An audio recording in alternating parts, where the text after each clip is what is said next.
Good morning, everybody. Sorry for my lateness.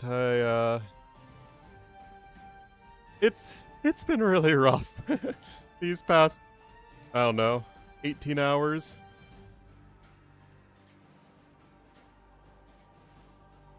Dad's back from the hospital, but there were a lot of issues. He's there. I don't think my mom slept at all last night.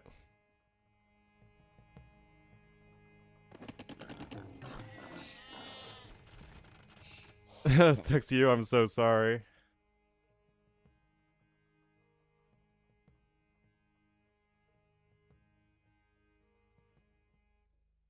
My mom, though, is the real champ.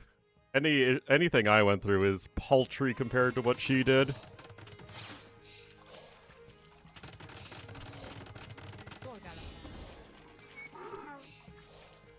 Anyway, guys, we are here on Morass. Two kind of interesting civs here. Improves? Yeah, me too. Because I don't know how much longer my mom and I can go through this. But Yo being the... well, actually, what color should we make Yo?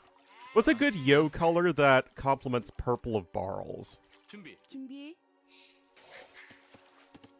Igen. I feel like Yo could work in gray. I feel like gray's a Yo color. Red doesn't... Red kind of clashes with purple a bit. 대기. We'll have Yo gray. So he'll be the Grey Magyars to the west, and Barl's the purple Hangugin to the east. So normally, on this map, we see tons of Metadarm rushing, right? Key West's birthday tomorrow? Ah, I need to wish him a happy birthday. But with Magyars, you can go for a Metadarm rush, although I don't think that's exactly what's happening here. I mean, you do have the free forging. But obviously, you want to go scouts when you can. And we'll have to see what Barls has in store, because Koreans you'd think would be normally way too slow of a civ for this map, although Koreans are great in terms of controlling the area with towers. But that's only if you, like, get to that. So we'll have to see what Barls has in store for us. I am quite curious. 대기.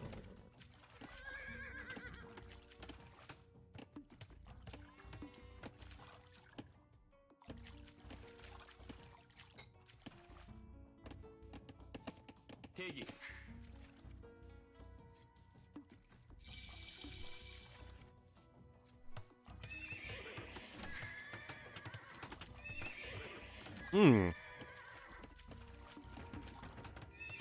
It feels like against most civs, this would be way too greedy. Just going scouts on this map feels like you'd normally have a ton of Metadarms thrown into your face.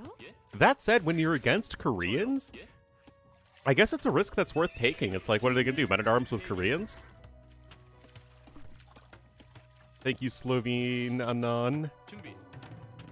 No, this should be a really good set of matches today. I'm really looking forward to it. I just need to get my head back in the game. 대기. Also, I might need to leave the stream early. Maybe. Hold on.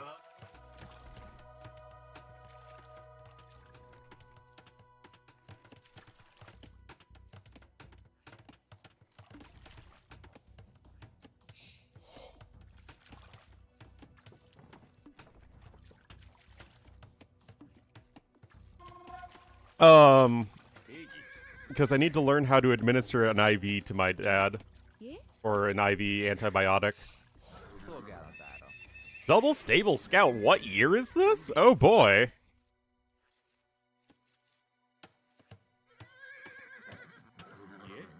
They let me, I have to do that.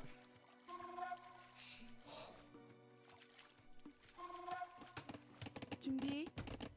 저요? 저요? A nurse is gonna come by and teach me how to do it.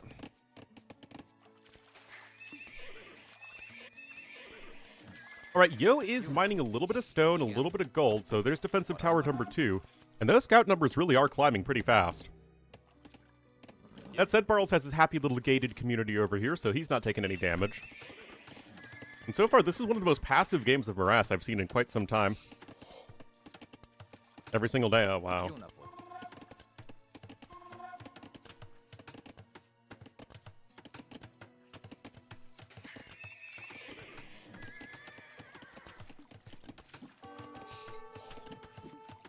Mm-hmm.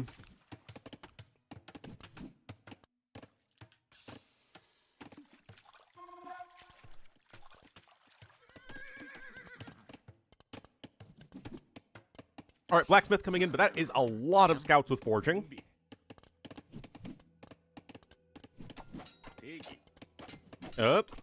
Not the best engagement there at all for Yo.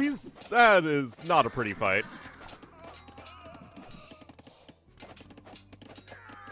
He shouldn't have lost 2 scouts there at all. I mean, he'll clean it up, though. Meanwhile, Barles is still quite safe.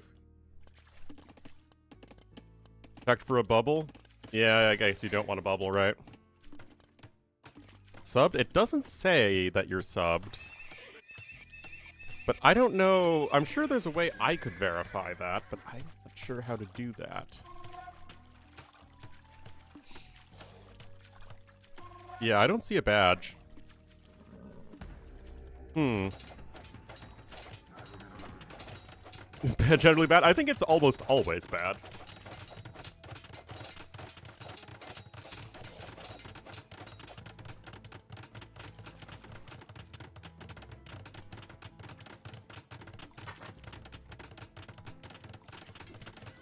Tower incoming.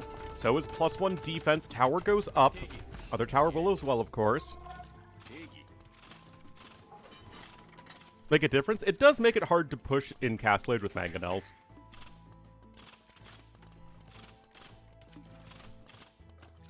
Then 3 months. Oh, I'm sorry about that, ludicrous man.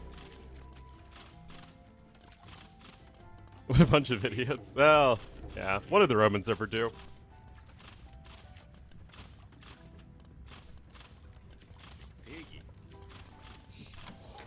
I mean, you'd think it'd be easily verifiable when there wasn't any air in people's arteries when they cut people up, but, you know, who knows.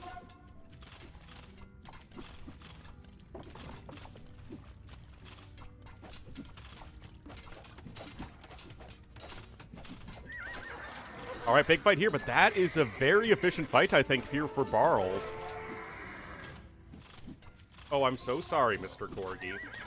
All he wanted to do yesterday was play, and my mom and I were dealing with my dad, and then he got no playtime. It was very tragic.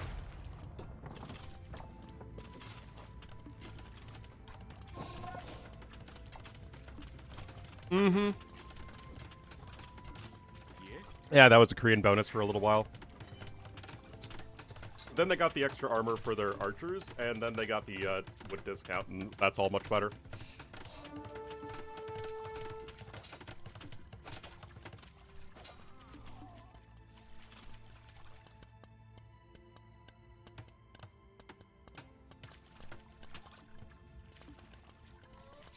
Well, Castlade time should still look pretty comparable. Ah, there's Ludicrous Man. Thank you so much for the 82 months. 3 times normal playtime. Do I get playtime interest?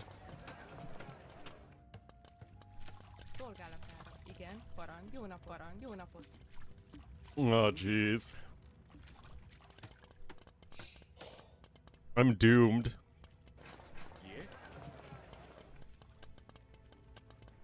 Once, is that 4 years? Well, there we go.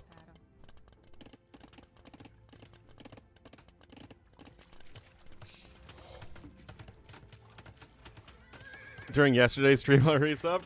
Yeah, no idea. No idea whatsoever. Alright, Castlade is now in for both players, but Barles is up a little bit faster. This is the first time his villagers have been a little bit out of position, though.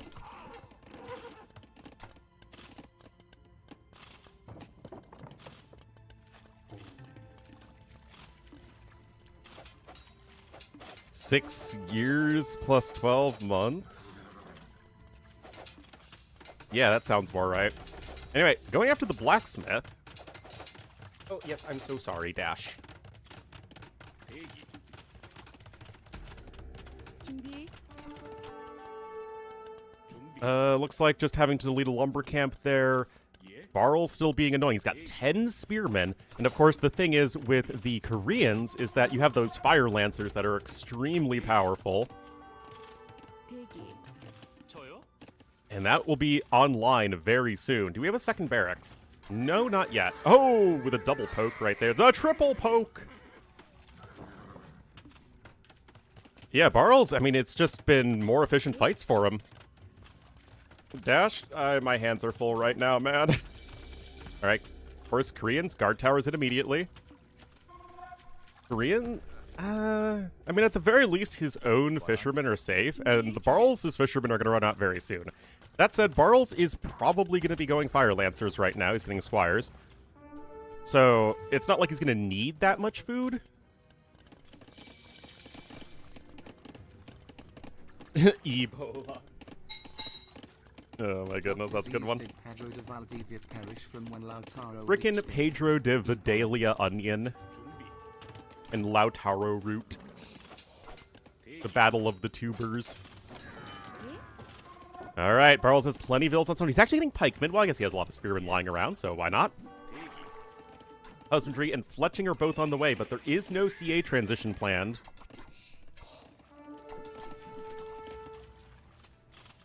대기.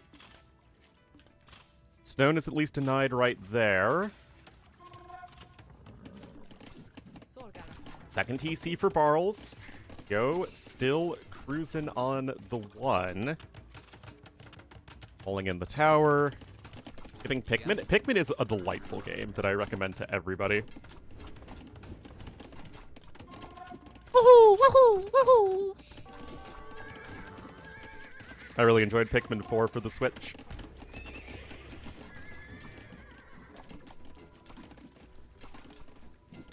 Yoshi go C8. Well, his eco and tech is not at all set up for C8. This is no way this is a good fight, right? I mean, he'll clean it up, but that's expensive. Horsies cost a lot of money. Yeah, you'd think it is Fire Lancer time. And it sure is. The flood from Halo, but cutesy? Exactly.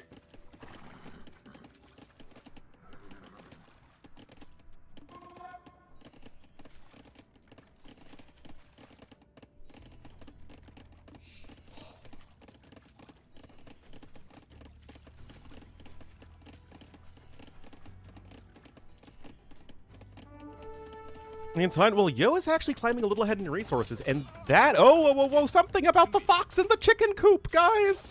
What happened? 저요? How did the fox in the chicken coop happen?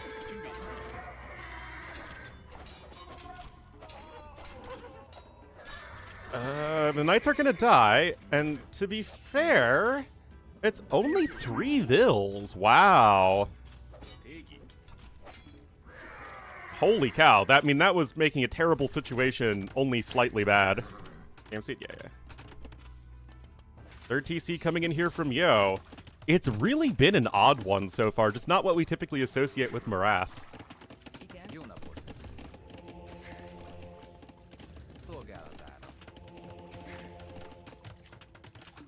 Don't fare well. Yeah, the chickens pecked them to death.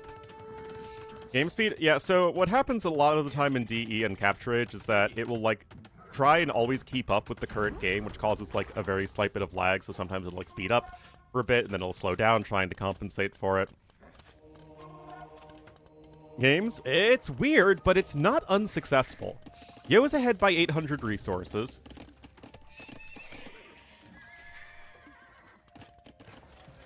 He's got some map control. He's on 3 TCs.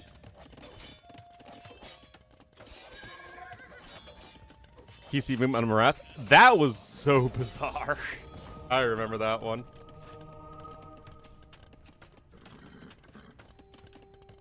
It's like literally what seems to be the worst possible Civ strategy, and it worked.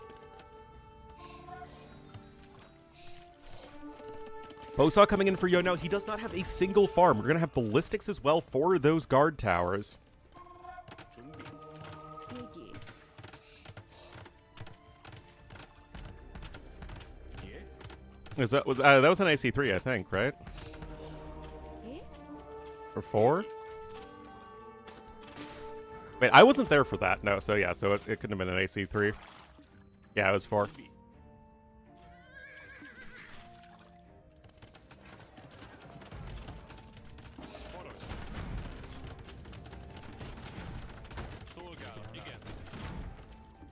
All right, my biggest concern for Barles right now is just that he doesn't have enough barracks. He's going to lose his only barracks, guys.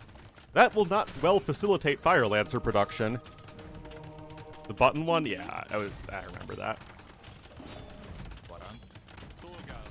Now, Rams, Scorpions, Monks, it's an extremely janky army for Yo, and yet this is still a very scary push. The Fire Lancers are here, though. They're poking away at the Battering Ram.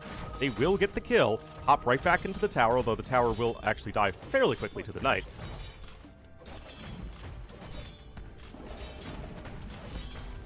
Oh, gotta pay better attention than that, Mr. Yo. Nice snag there.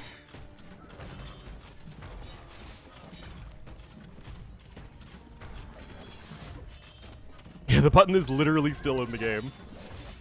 It's just you only see Burgundians picked on Flemish militia maps now.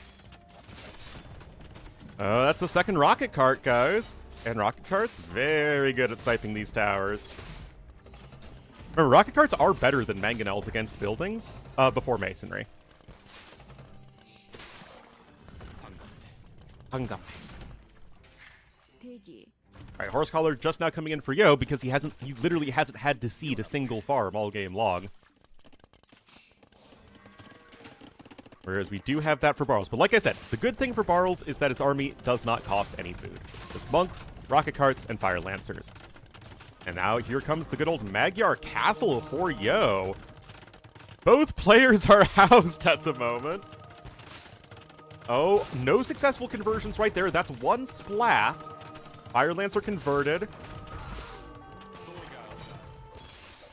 Oh, this is getting awkward, but I think Yo's going to keep those villagers safe once the rocket cart goes down there. That rocket cart's going to get got as well. And guys, this castle is happening for Yo as he is going to set himself up extremely well here in game number 1. It's a great castle for sure. I mean, Barles just doesn't ever have the army numbers. It's like Yo's fights are technically inefficient, and you can see he is behind in resources destroyed, but he's disabling his opponent's economy, at least enough, and you can see that, you know, you do have that resources lead here for Mr. Yo. He's on his way to imp, by the way. That should be it. 대기. But on top of that, Barles has never, ever been able to develop anything close to a decent army. It's like every time that Barles tries to get those army numbers going, it's just that there's a big fight happens, and then he loses everything. Oh, yeah, Yo's going to want to drop some archery ranges somewhere. Oh, okay, he's already doing that. Yeah, he's transitioning into CA.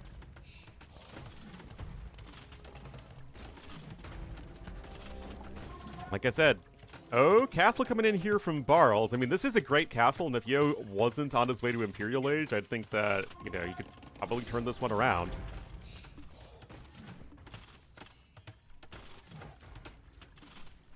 저요? Oh, dear. There isn't any army, as I keep on yammering about. Oh, no. 저요? The peasantry! 예?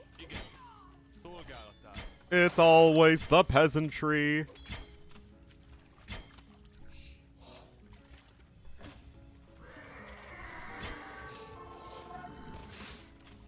예. More CA are on the way. I mean, you've cleared the castle right now, but there aren't any vills nearby. There they are. Thumb ring, padded archer armor coming in. That faster train speed for the cav archers is really nice. Unpleasantry. It is very unpleasantry for the peasantry. Honestly, I wouldn't even hate a few Magyar Hussars just to run around and harass the eco. But also, I love Magyar Hussars. They're such a great unit. Yeah, it should be an imp GG, I think. a weird game, number one, but it's one of those weird games that's satisfying. It's like, okay, it was just a very odd line of decisions, but they worked, and they kind of made sense-ish. Capram coming in. Barles is still fighting. And that tower is going to go up. Now, he doesn't have a castle, so he doesn't have Upsong yet. Can't fly? Pheasants can fly. What are you talking about? Now, I'm no hunter, but even I know that.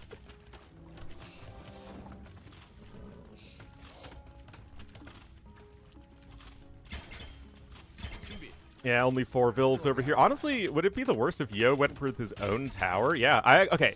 This isn't the tower that denies it, but it's the tower that ensures that no villagers can come and finish it.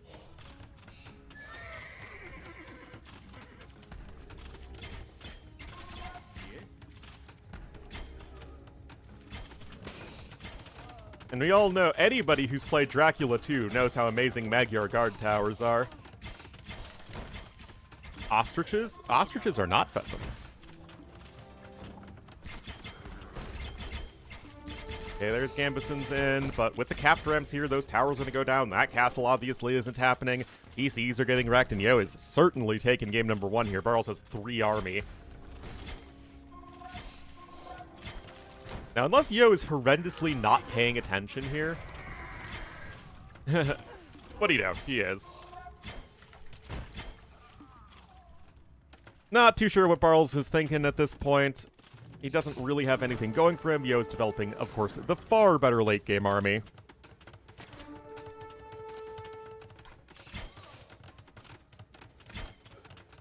Hamstring clan player free booms is technically not the highest payoff option. But they just win because they're... Yep.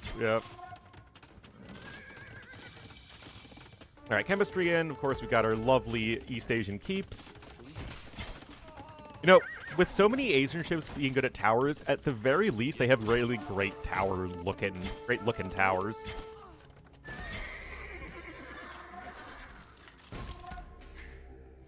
Anyway, now we got some Magyar Hussars coming in. 41 vills on gold right now for Yo. Yo has 6 farms. That's all he's needed because he's been able to take so much of the shorefish. The castle does go up, though. Wow. Chickens fly? I think pheasants are more aerial than chickens are, but I don't know for sure, because again, I'm not a hunter. Recurve bow. I am not a Jäger.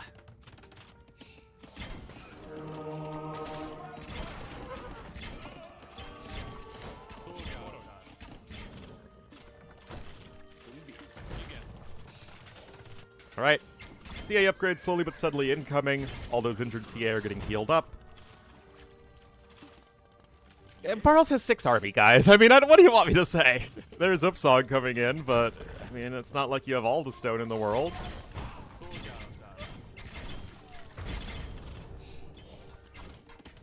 Birdwatch.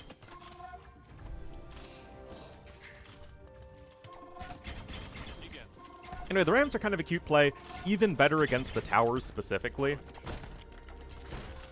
Good stuff here from Yo. Just better here. I mean, there is a world where Koreans can smash Magyars in late game on a map like this, but not with this setup. You get Fire Lancers plus rocket carts plus towers. It's actually awful for Magyars. Not often. I mean, especially from Magyars, you definitely don't see the Capram play as one of the first imp techs, but I like it. It's well done.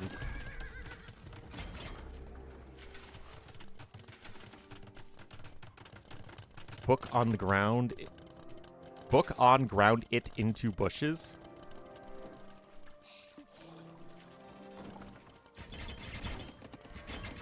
You know, don't worry, just climb the ladder a little bit, Sir Crane, and you'll see plenty of Cav archers. Alright, Elite Fire Lancer coming in. Onto the ground, into bushes. Yeah, that I think is what was attempted there.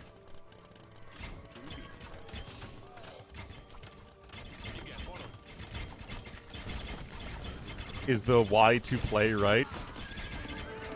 Whatever you find fun, Personally, I think playing the way I like to play and trying to improve my own playstyle is fun and improving, but if you just want to log on to AoE and play some fun games, like that's what I do with Overwatch. Have some fun. I mean, I vaguely try to improve, but it's not like I really practice anything hard. Banning Arabia? Now that is how you AoE too. Like, legit, I have more fun playing Land Madness than Arabia.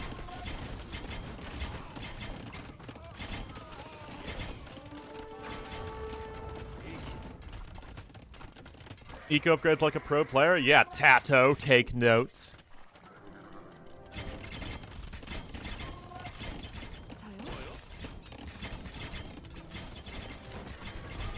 I really just want to see them revert Arabia to AOC Arabia for like a week, and I just want to watch everybody suffer.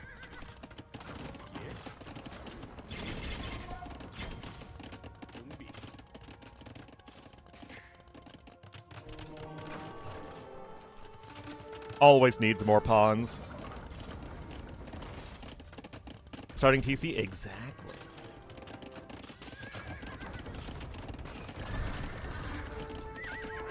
With good wood lines? Arabia used to have much better wood lines, yeah.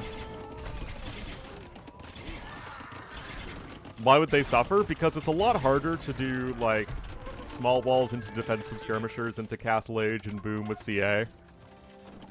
I am so ready for the 27+2 Drush FC. Born ready. Think Magyar Hussar gonna be in? Does he have a Corvinian army? Yeah, he does.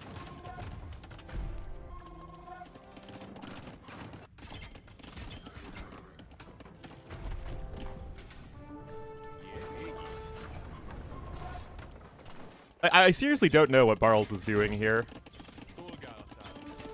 Oh yeah, Yo's got full upgrades now for his Magyar Hussars and his Cav Archers.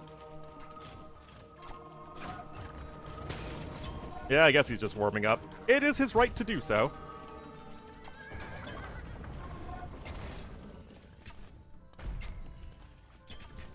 Tiring Yo out? Yeah, I don't think that's happening.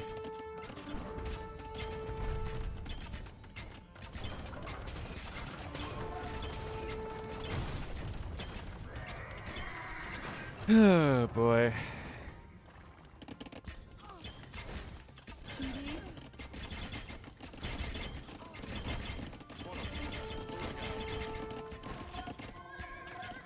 Old shaft mine, and I mean, to be fair, Yo's eco balance not the best.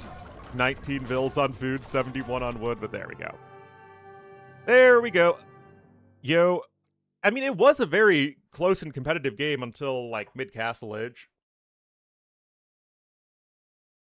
Shot Lionel? Oh my goodness.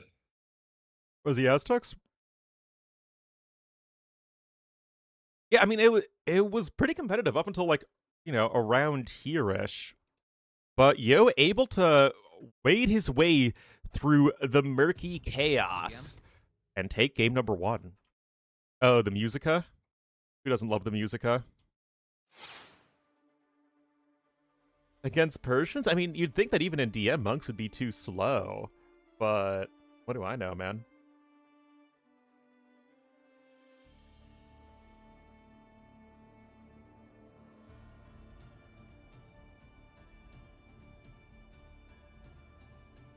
The soundica of Musica.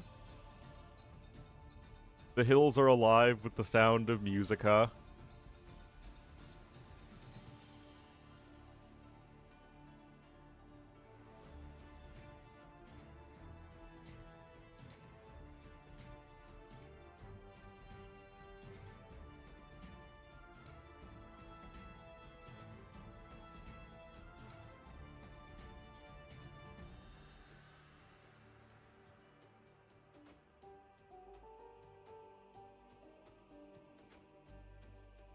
Alright, that was Magyars over Koreans. Third pick Civ for each player.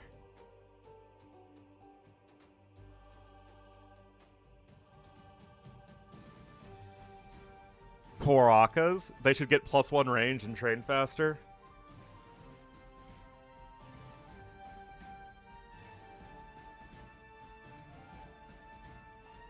Out for revenge! Anyway, guys, I'm gonna get some coffee. I'm about to take revenge on my coffee maker because I completely screwed up the coffee maker yesterday.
MOA is the tournament that defines who is a good AoE 2 player.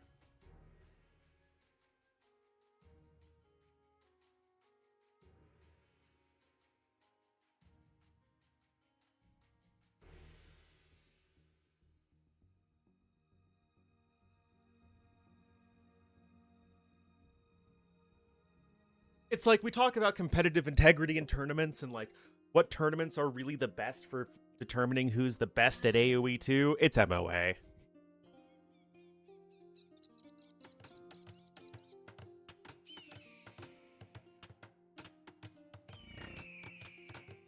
CFABAS exactly. With Walhalla and Sudden Disaster also being up there. Oh my goodness, those are very close TCs. Well, they don't range each other, obviously, but there is a Venn diagram of overlapping space.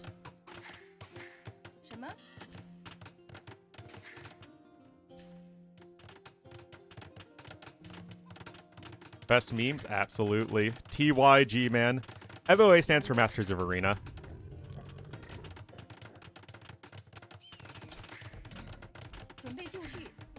And then they do it right on Masters of Arena because you don't have the 1080 HP walls. You have the top 6 player of all time. Absolutely. No, actually, I think that one of the best series I've ever seen was Viper versus Tato on one of the MOA finals. I think it was MOA 6. It was either 5 or 6. That was one of the best, most competitive series I've ever seen. 5, yeah. MOA 5 was just the perfect tournament. TYG, man, the birth of clowns, and one of the best finals out there.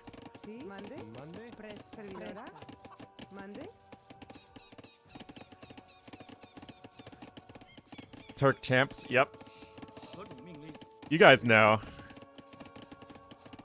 This is a stream of culture.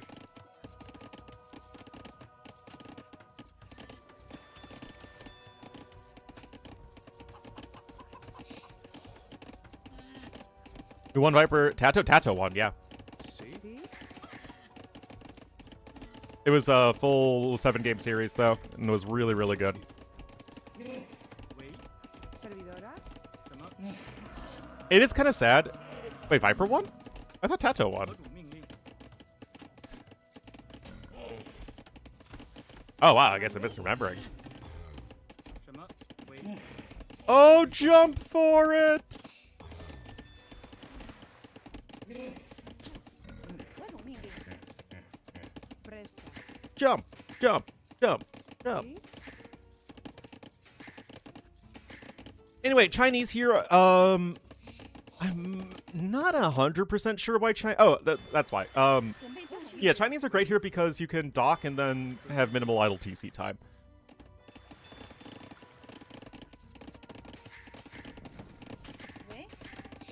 Yeah, if this were a 3-fill start, Chinese would go from being a top-tier pick to just, like, an okay pick. Servidora. But yeah, because it is that 9-fill start, Chinese can just gather a ton of food and then have 3 seconds idle time 何种命令？ after getting Loom, which I don't know if you guys know that, is really freaking good for Chinese. Presto. Servidor. Anyway, Yo's gonna be Spanish. He's gonna try and do Spanish things. Hyperbeat Loitza. That I do vaguely remember. And then Miguel was 什么？ MOA 1, right? 什么？喂？何种命令？ Earlier, I just remember it being a really good series. It was one of the first tournaments I casted.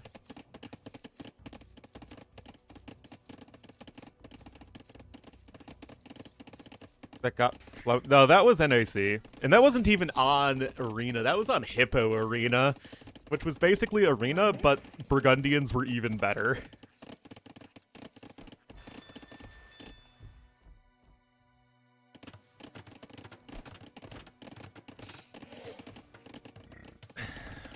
Presta. See?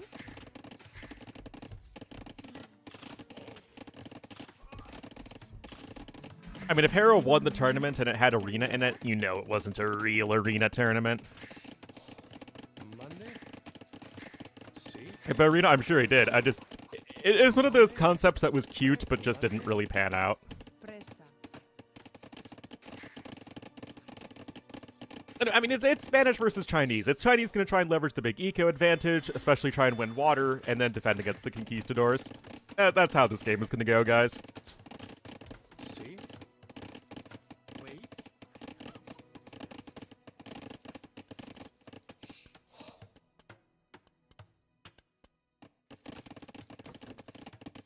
All right, mining camp incoming. Loom is on the way. Barrels clicks up. 37 pop, 10 fishing ships, and 27 vills. So it's going to be 2 more fishing ships and counting, and 2 more vills. Or is of Yo? Yeah, but Yo's fine. Presto.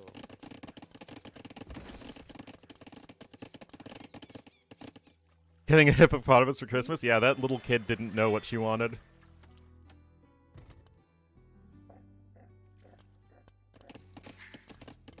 Servidor.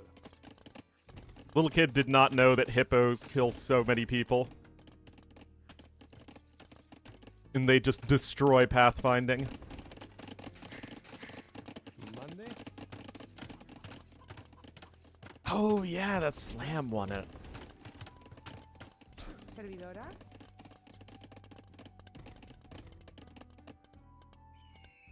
Wasn't there a tournament final where Slam played Doubt or something? And Slam won with Hun CA on Arena? Servidor. Was that MOA 2? Did he win MOA 6?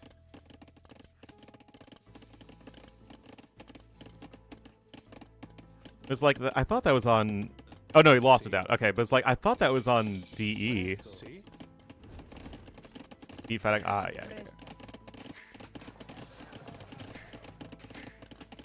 See? Man, you guys are really testing my AoE tournament lore knowledge. Alright, Market Blacksmith coming in. Yo's gonna have no problems getting to Castle Age, no problems getting to Conquistadors. And really, it's just gonna be the question. Is Barles' own castle drop into Chukonu going to be able to stop it?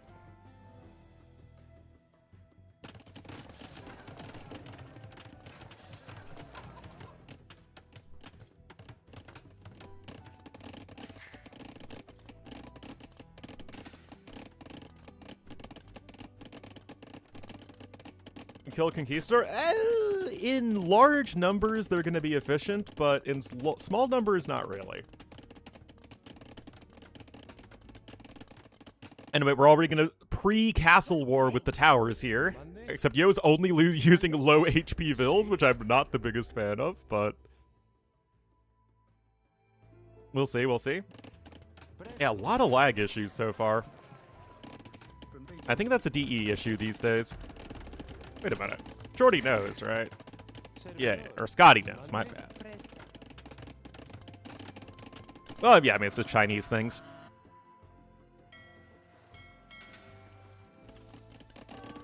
Love the game? Absolutely.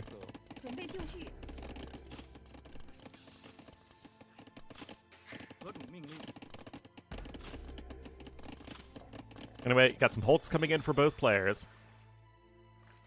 Spanish going to benefit from the elimination of the gold cost of forging.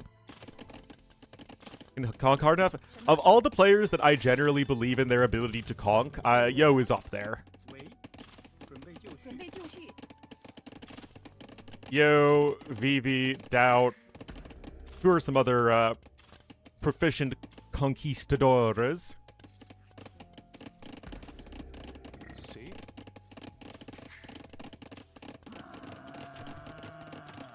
Oh, I love this. Look at this. I love this, actually. That's so cute. Now he can't get the castle here in case Yo is a second slower, so now he has to delete 2 of his houses, house himself. I love it. This... The game prevents the castle from being built right there, so he had to delete 2 of his own houses to build it. Oh my goodness, guys. Look at that! It's gaining! The Gravar is gaining! Both castles are gonna go up fine, just fine, guys. Literally 0 vills died. Oh! Nope, 0 vills died. Oh, I think Barles might have the right idea, though, guys. 1 vill died? Oh, well, that was later. All right, medium warships is going to be here for Barles. He's already downloading some RAM. And I don't know, guys. I feel like Barles is set up very well here. I mean, he's got that Chinese eco. He should have a much easier time on water. Look at the big ships against the little ships. More ships coming in, and he's going to be going right for the enemy castle.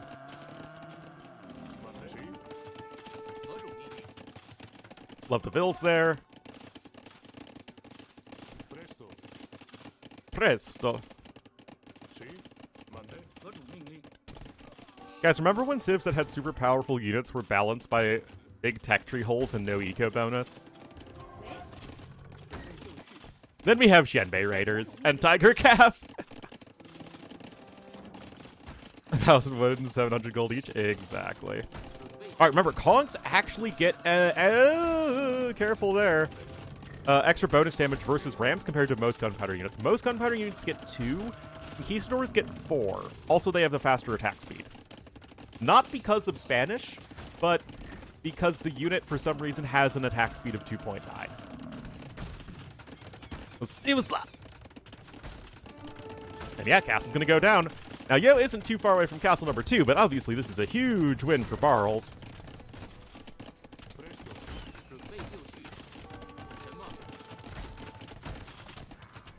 Monastery coming in, and these conks have simply been ineffective. Much like Ornlu's dating strategies, just not effective at all. See? You had it coming. I mean, to be fair, Chinese are even more broken on this map. I mean, Spanish are just, like, very good on Nomad. Ever since they got the TC build speed nerfed, like, I don't think they've actually been broken. Utility of monks? Nope, devotion. Monk's bad. Town Watch coming in 19 fishing ships to 7, and he's got a 6 bill lead.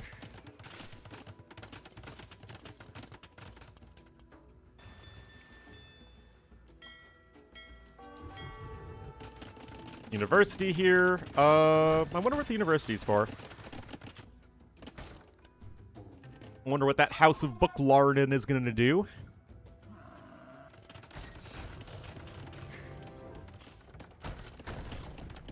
Maybe date a Spanish girl. I could swing that.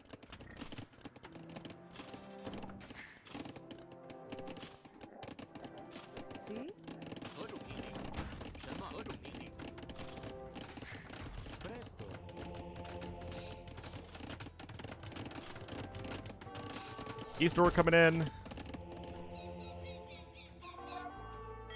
At the very least, Kongs are very good at sniping fishing ships. They shoot holes in them. A star taggy? I don't know what a star taggy is.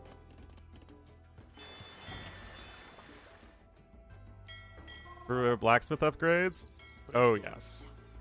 All right, Chukonu production is starting, and if the Chukonu have the time to develop these numbers and the time to get those upgrades, as ballistics is going to be here in a moment, yeah, they will kill conquistadors.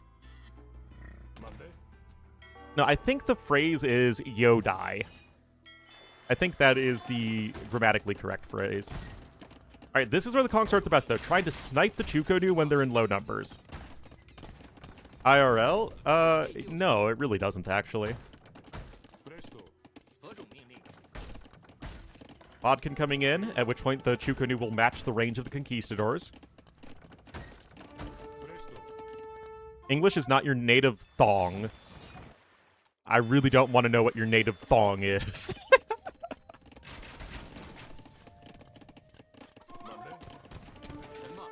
Alright, Bodkin's in here with ballistics, and those Chukonu will just lay down the damage. I absolutely love Chukonu, one of my favorite unique units.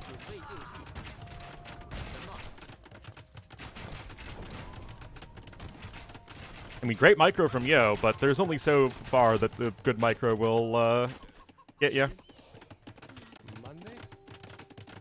If I misspell words, it is okay to misspell words, but that won't stop me from making jokes. Ends and what? Yep. I'm a toxic streamer. What can I say? I'm literally the TM06 toxic streamer. Guard tower coming in for Barrels because it's Barrels.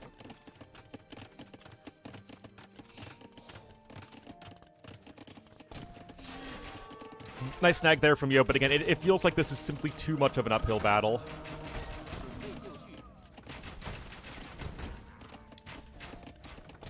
But yeah, this is why Kongs in low numbers can counter the Chukonu, is because of this dancing. You can dance if you want to. You can leave your friends behind, because your friends don't dance, and if they don't dance, well, they're no friends of mine. YouTube on your YouTube? I mean, do what you want, man. Viper already steals my content for his own reaction videos. Alright, third TC coming in. Feel safe, exactly.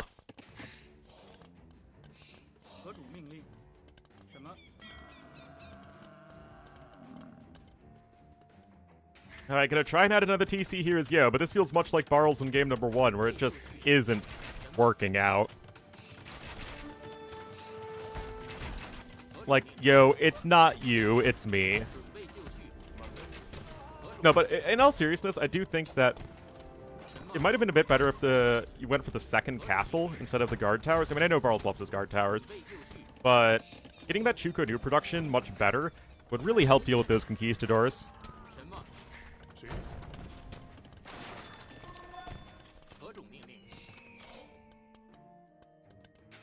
TC number 4 over there to the west. Guild Net's here for Barrels again. He has 26 fishing ships. The 6.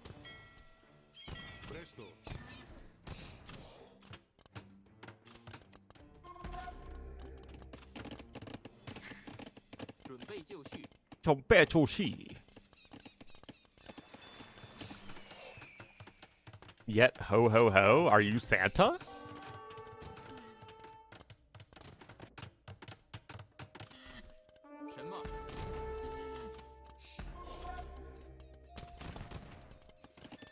Toxicity, yeah, I'm sure. Alright, got some ranges coming in here from Barles. I'm not too sure what they're for. He doesn't really have the food eco to go skirmishers. The fishing ships are seemingly getting quite idled. And now the Corgi wants to...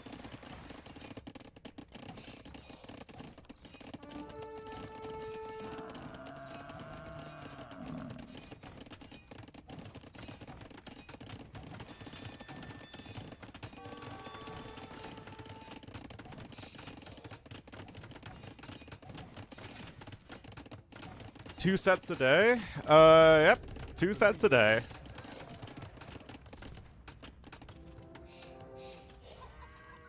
Is this tournament really a month long? Monday. Holy cow. Oh boy. Monday. Anyway, I will say that Barles is really slow rolling it. Like, I thought he would just save up for castle number 2, continue with the Rams, and then just, like, make a gajillion Chukanu. Not the Rhino!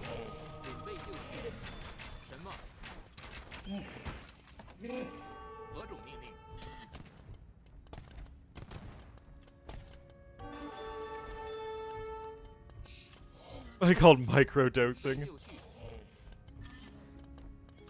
I dislike my Dutch fans? I dislike all my fans, actually. Monday. Especially Fodler. 2.5 weeks? I guess that's not bad. But also the qualifiers are part of it, right? And that's 2 more weeks.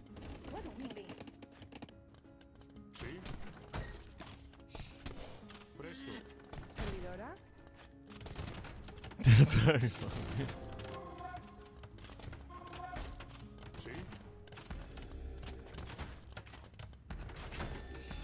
Yeah, I mean, I actually like 2 sets a day.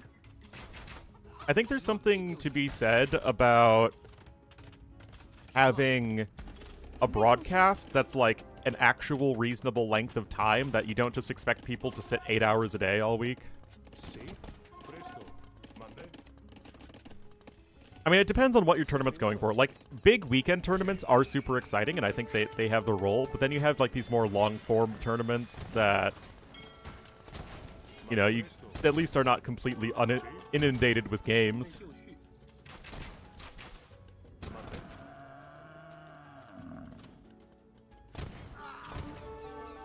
A job, yeah. Anyway, Bartle's still almost here. Let me look at the score, guys. It's not competitive.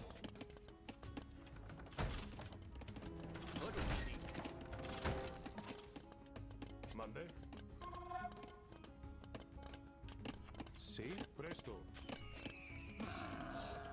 Another TC coming in, and hopefully we're just a minute 48 from GG being called.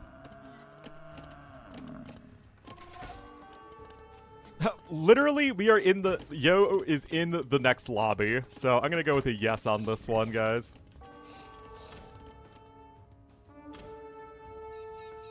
Maybe watch different creators, but I think you're in the minority with that opinion. I think a lot of viewers like that, actually.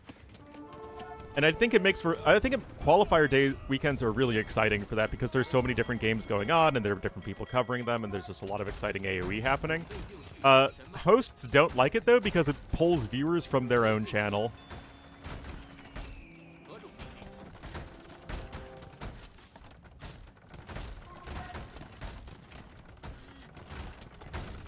Well, dead castle.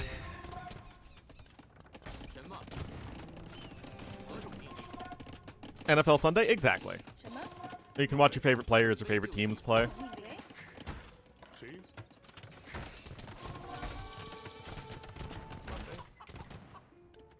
And there we go. But yeah, I mean, Bartles played the Castle War perfectly. It really was that simple, and then Chinese Eco just got him so ridiculously far ahead. Oh yeah, I also started watching the NBA playoffs last night because we needed something on the TV really badly. Yeah, I literally just started watching yesterday.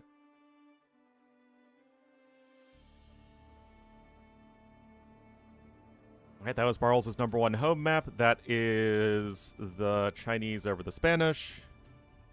OKC, but people really don't like OKC. 3-pointers versus 3-pointers? Not really. I mean, there's definitely a lot of open look threes because I feels like that's going to be actually one of the more consistent shots out there. Is if, you know, you have people guarding the edge.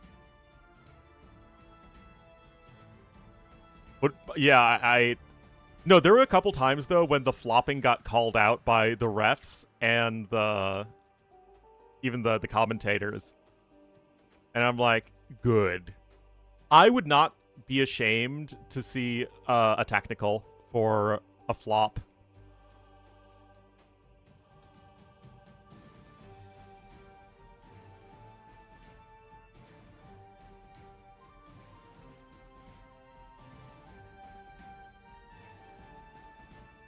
But basketball was my sport when I was a kid. Like, I loved playing basketball. They never use it? Yeah, I guess. Even though I really enjoy watching football. Flopping is when you either completely over-dramatize a shove or any incidental contact to try and draw a foul.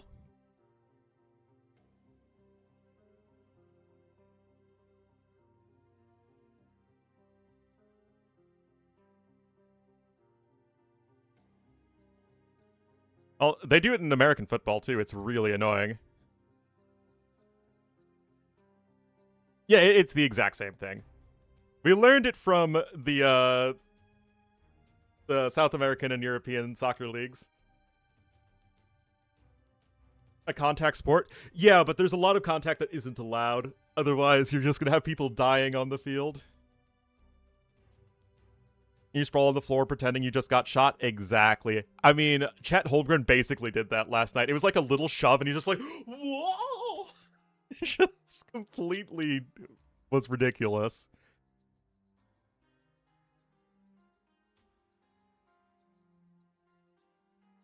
Soccer? I love soccer. It's my favorite sport. I do like watching the World Cup. I think it is exciting. But of course, frickin' Chicago isn't hosting any. I literally think that Toronto is the closest place for me to go watch a World Cup match. Chicago didn't want to. I literally don't understand it.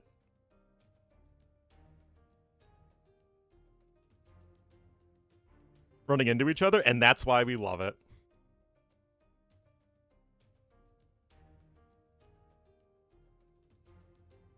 Watch it? Yeah, I guess so.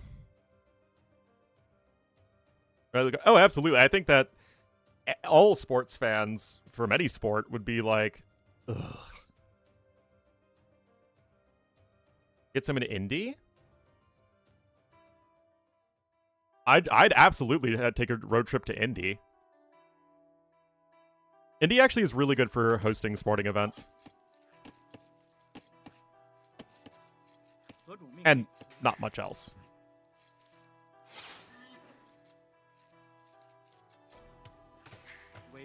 This is awful. I mean, what? You think that American capitalism is better or any worse than Qatari capitalism or Saudi capitalism? Peace prize to justify the tickets, exactly. It's like, how is somebody not self-aware enough to realize what's happening with that? A game for free in a corporate box? That is insane.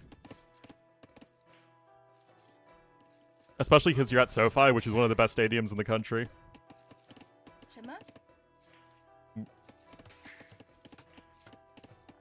The sports watching? Yeah.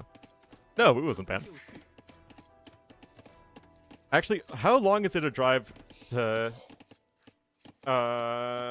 Kansas City World Cup Stadium? Where are they playing in KC? Oh, they're playing at Arrowhead. Okay.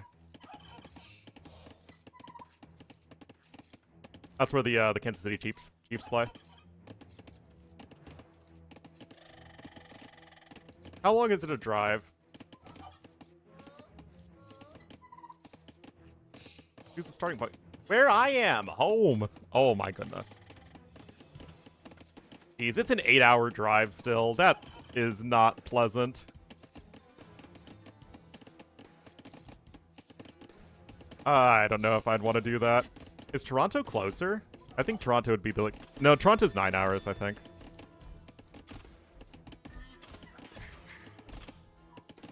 The Midwest is very big.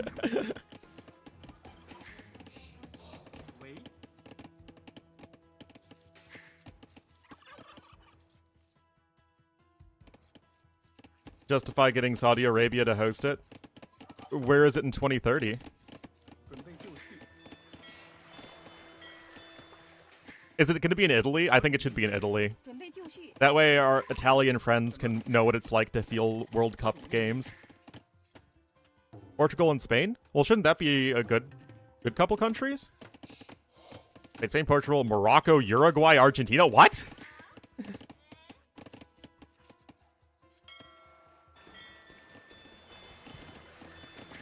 That's just such a random amalgamation of countries. In North Africa? Interesting. Morocco doesn't count as Africa, though. They're not even part of the African Union.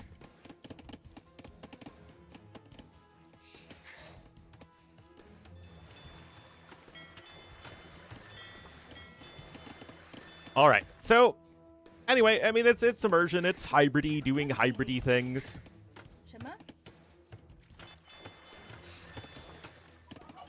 Football Confederation. Ah, okay. Geographically speaking, I was making a joke.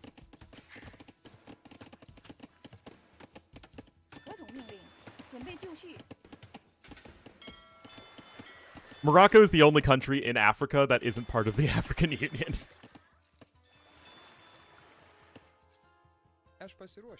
Aspasiroshas. Alright, what is Yo up to? Is this the Chinese classic forward spearmen, skirmishers, and towers? Because that's what it sure looks like.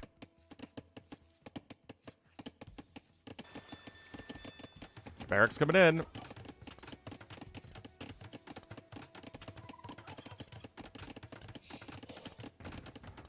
Is Cabo Verde? Yeah, I'm pretty sure they are.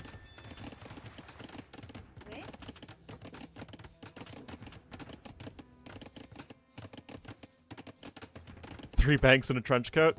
Having been to Switzerland? Absolutely. I did love Switzerland, though. Beautiful country. And I also love fondue. Alright. Doesn't know for sure what's going on, but with the uptime, Barles knows he needs to be careful here. Hello, Flogi. Barracks coming in for Barles. I don't know if he could FC from this, though. I don't think he has enough on food. Skirm's coming in. Of course, we will see I mean, this is a beautiful tower. Oh my goodness. Guys. Scott is not aware. Scott is simply unaware, guys.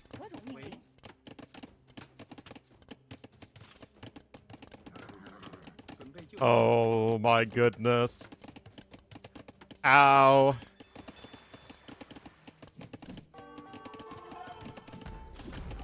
Wait. Cape Verde is in the World Cup this year?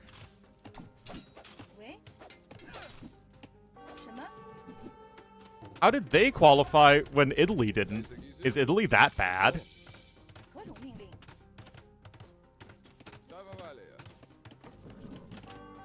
Wait, Curacao also qualified? They're not even a country!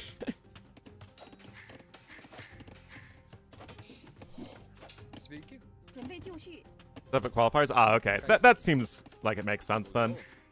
Otherwise, you just get all the rich countries. 命令。 Especially when you have a lot of players from Africa that are competing on European teams, right?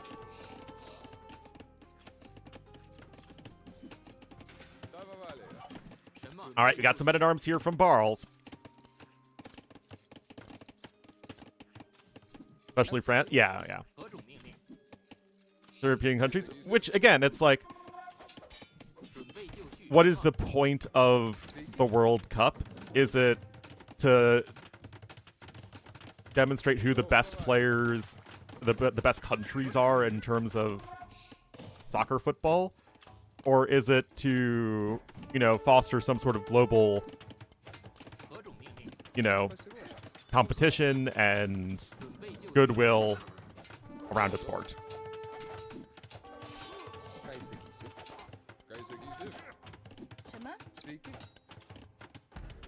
All right, got 5 men-at-arms here.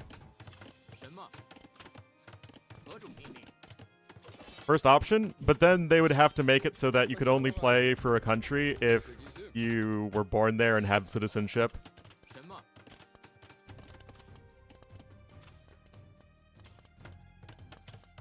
Needs archers? Well, he's not on gold. He can't make archers.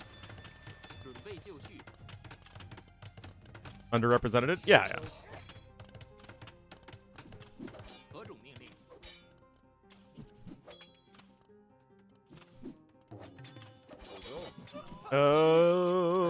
Men-at-arms going after the villagers right there.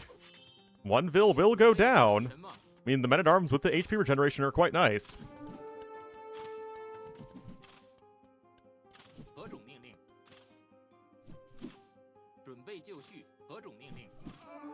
Alright, no fletching quite yet. Once that's in, of course, it's huge. We're also going to click up to Castle Age in a moment. He's got the blacksmith. So once he gets scale mail armor, so like, you click up to Castle Age, and then you get scale mail armor, then the men-at-arms are going to be a lot scarier here. It's very funny. I mean, it is. I think it is mathematically funny.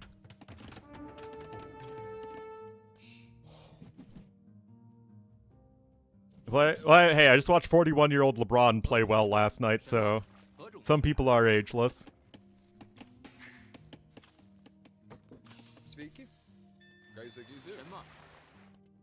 Although there are definitely times when old man LeBron couldn't keep up physically, which was pretty funny.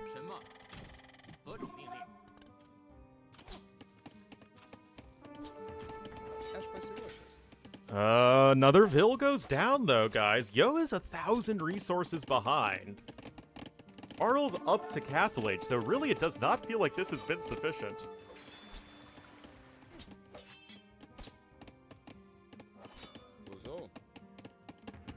And now we got a couple more barracks on the way, and our good friend Jonathan Swordsman is going to be on its way.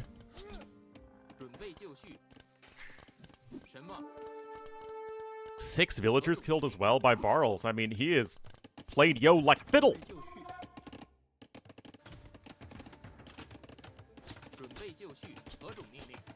Yo has only 3 archers, 40-ish seconds to Castle Age. You're getting fishing lines as well. Now we're in a situation where actually you could go long swordsman.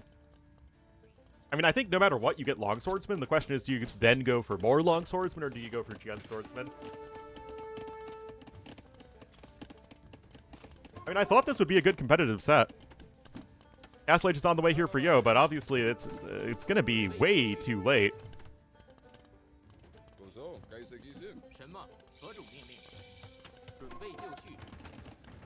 And there's long swordsman. Chainmail armor.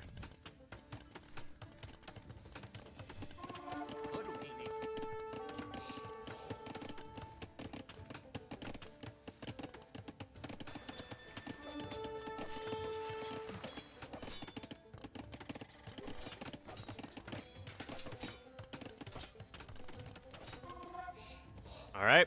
I mean, those upgrades are going to do a doozy here on Yo. He's got literally 4 archers.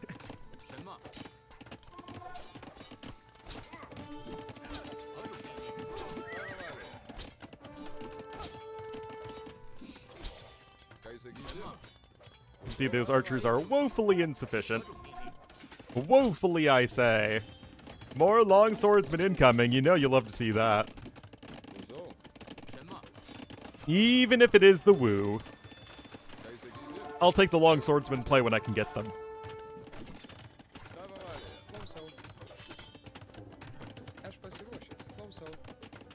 I am not so proud as to look a gift long swordsman in the mouth.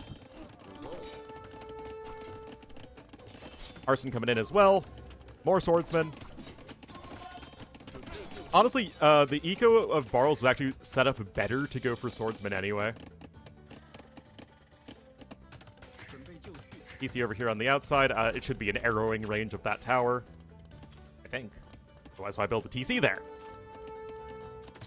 Our tanky, they don't get Gambesons, but they do have that HP regeneration. It's not a ton, but it's a little. Yeah, exactly. Alright, Neo's gonna try and drop a castle, but his eco is no bueno, and RAM is being downloaded once again.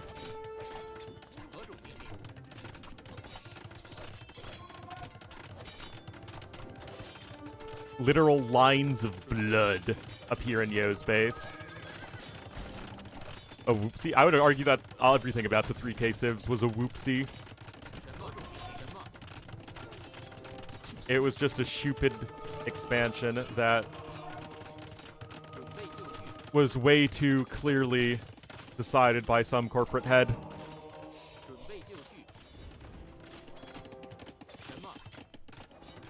I mean, Leichai are good. They're really, really good, guys. But I'm not at all convinced here. Yo doesn't have any gold income whatsoever. He has 5 vills on food. And those are just fishing ships here that aren't going to last much longer.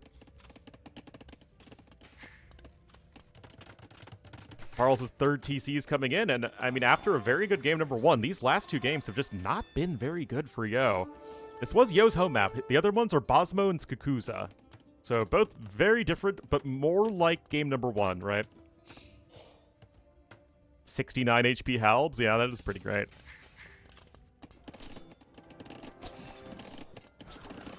I do think she were at least the least problematic of the 3K civs. After their eco bonus got nerfed, the only things that are, like, offensive with them are the war chariots being a complete mess, and then traction trebs. I actually have no problem with the white feather guards. They're fine. All over Barrows. We got a few monks out. There's 2 relics in as well. There's no way Leichai are stupid enough to win this game for Yo, right? Right, chat?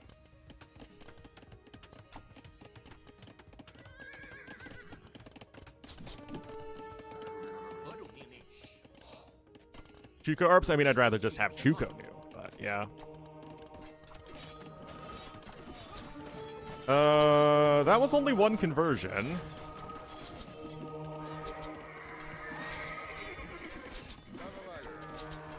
I mean, Leichai are a really stupid unit.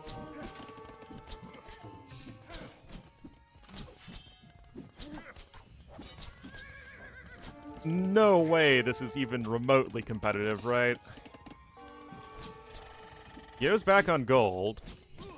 Now, remember, because the map has 7 relics, it's a lot easier for Lithuanians to go ahead and get at least 4. Although that is number 3 coming in now.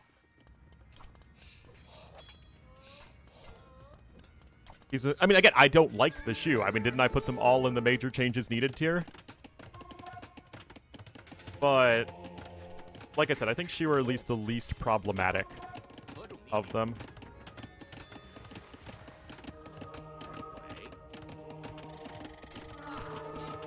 Who would think that the first unit in AoE 2 to have a snare effect would actually be the most well-designed and balanced of the 3K unique units? Yeah, I mean, you just straight up need pikemen. Pikemen and bunks.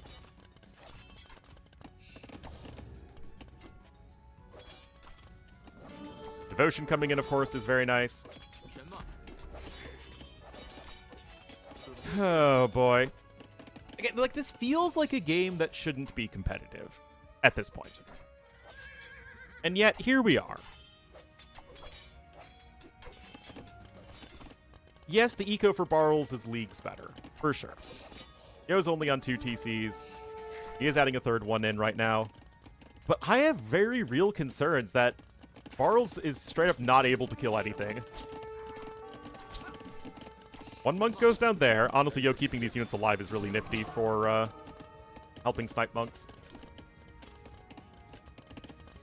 Fire archers come for you. Unfortunately, Yo is making a unit that deals damage.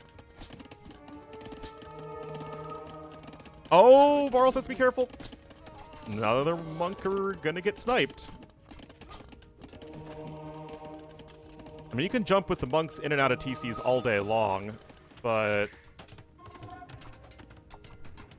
there's also a relic in there. So it's 3 relics per player. The last one is right there, and Yo's gonna get it. Yeah, Yo's gonna be on 4 relics. Oh my goodness, if Barles tries to go fire archers to counter the latest, we could literally see a top 3 unique unit versus a bottom 3 unique unit battle it out.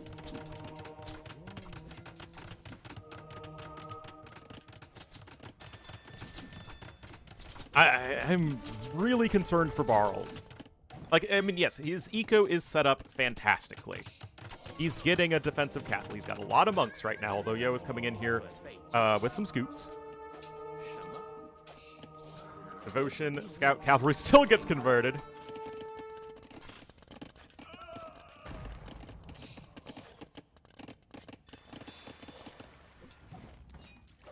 Oh, boy.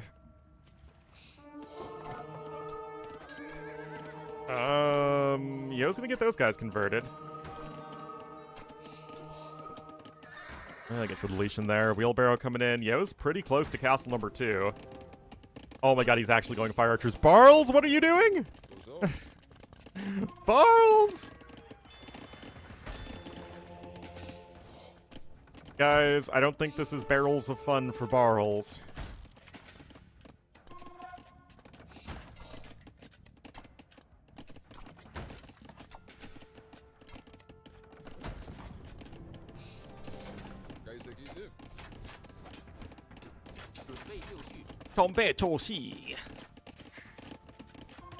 Fourth TC for Yo. I mean, he's eventually getting his eco going. It's not like he's all in or anything like that.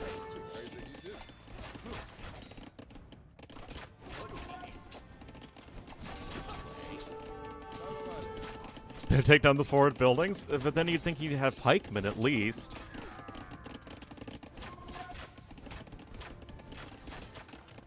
Castle number 2 also in a very defensive position, but I mean, I just don't think you can win this as Barles if it gets to late game. Not against Lithuanians. Medium warships is also coming in. Yo can add that second castle whenever he wants to. He's already got 4 relics.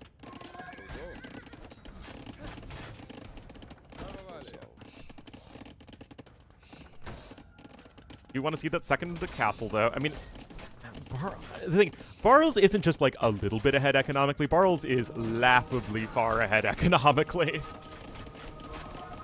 But I mean, that just goes back to the whole this game should have been over ages ago point. Oh, actually did get a conversion there. Nicely done.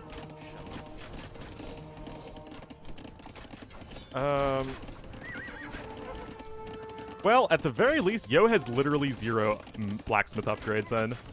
So the fire archers will actually deal relatively well with the late chai because, again, there are literally no upgrades. Just now Bosaw coming in, and again, Imperial Age and the better eco. It should not be a reasonable way for Yo to win this game. This second castle is also way too late. Oh, I would have been worried about that. Okay, there's Imp. And, okay, there are the pikemen queued up. That's what we need to be seeing.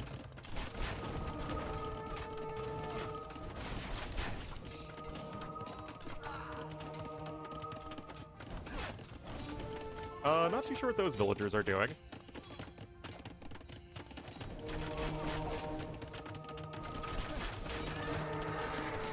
Oh, that was an insta. Oh my goodness. That was a terrible fight for Yo.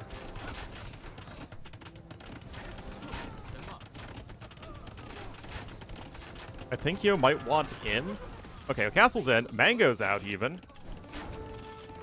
Oh, the classic shoot where you think they're going to micro and then they don't micro at all.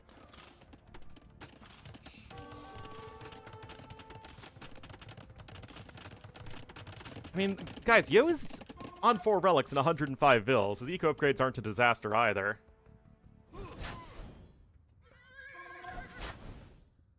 Last monk is down.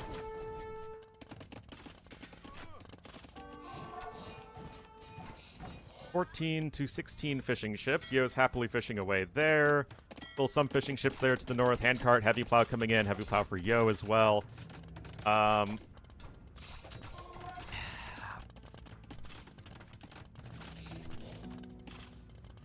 Red mail crane. Yeah, it's like the smart money is still on Barrels winning this game 100%. That said, the fact that we're even discussing with reasonable doubt the winner of this game feels ridiculous to me. Your opinions are based on my reporting? Yeah. Nah, too many people in the AoE community just regurgitate whatever content creator says instead of actually trying to think things through or synthesizing the opinions of multiple content creators.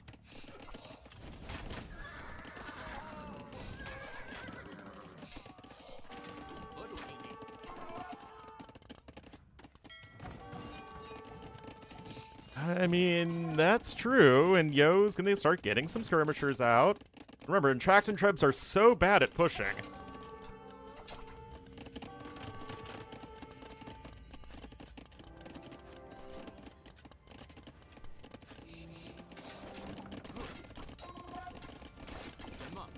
$40 seconds to imp here for Yo. There is gold and stone over there to the east. Sitting Tiger coming in nice and fast, though. That's a great way to utilize that extra eco. The middleman? Ah, there you go. That's also a good idea. All right. Sitting Tiger is in. It's going to make the Traction Trebs the least bad that they could be. Chemistry and leather archer armor coming in. Oh, gotta be careful. Splat.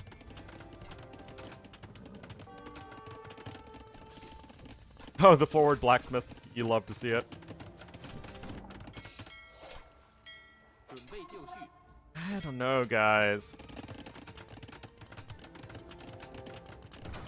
Isn't terribly expensive? No, it's not that bad. It's like, what, 500, 200? Yeah.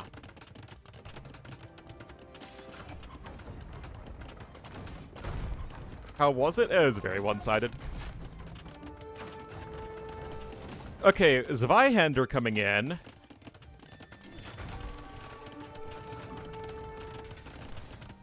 But you're already set up for hand cannoneers.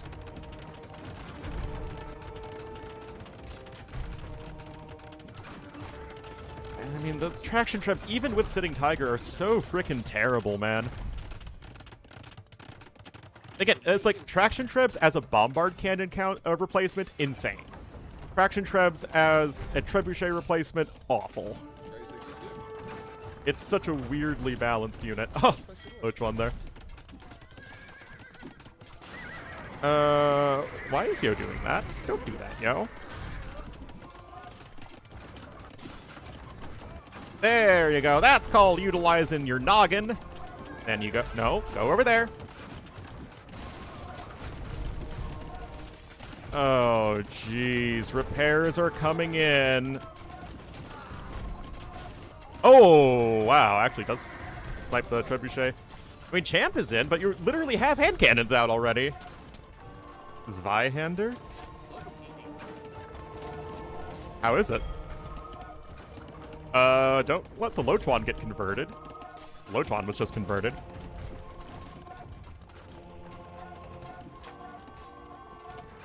I don't know, guys. Yo's getting closer to 200 population. You also can abscond with relic number 5.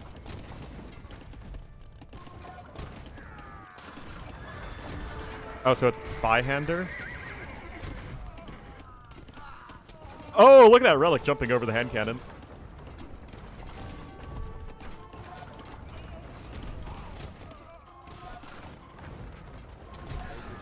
Learning.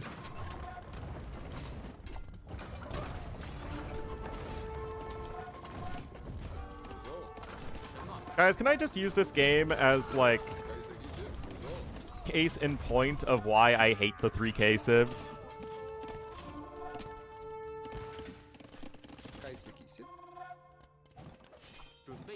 Oh, that's a very good castle, though, from Barles. And again, like, conventional wisdom still tells us that Barles wins this game. But now he's only making infantry into hand cannoneers.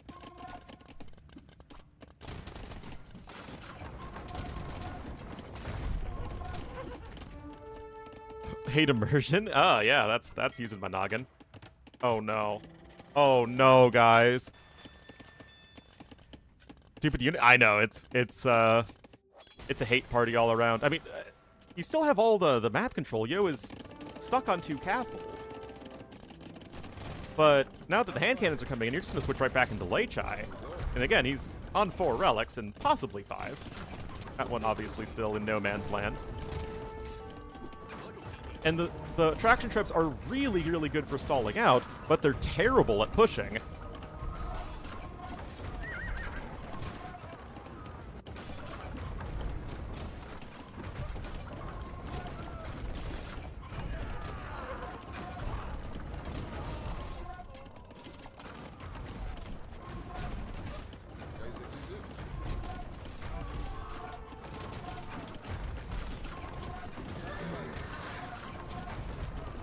I do think Yo actually does need to get back to Lechai, though. For sure. Overkill? Well, he's using Stop Micro for the most part, which does reduce overkill. Yeah, Chain Barding Armor coming in. If you can keep the castles alive, it should be... I just think you get to the point when you're at Leches plus Hand Cannoneer eventually.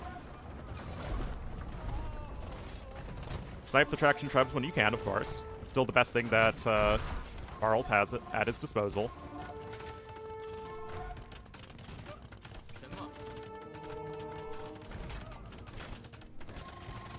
Well, that's still units.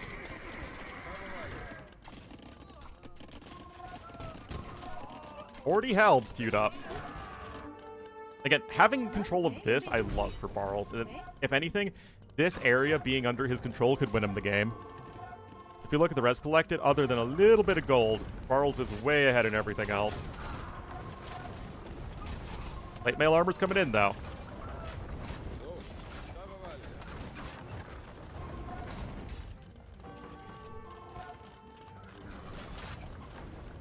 And eventually, those latest numbers are climbing.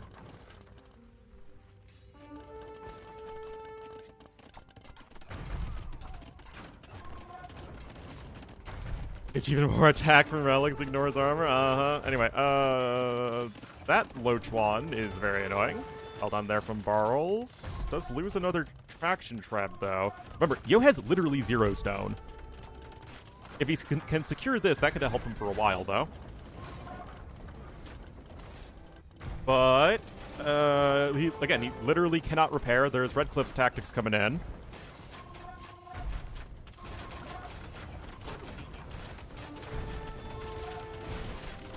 There's one splat. And there's another splat. Still, we need to see the Lechai numbers increase. I don't know if that's worth it at all. Oh, he gets all of them. Never mind. Okay, that's worth it. Wow, beautiful job spreading out the shots there. Yeah, that's worth it. Because again, you're just stalling out the game longer.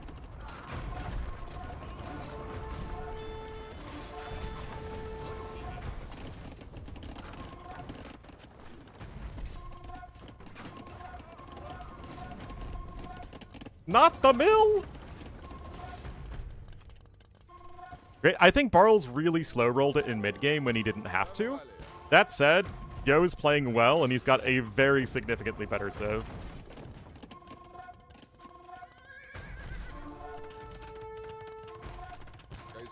And Barles having so much more stone is going to be a huge advantage as well.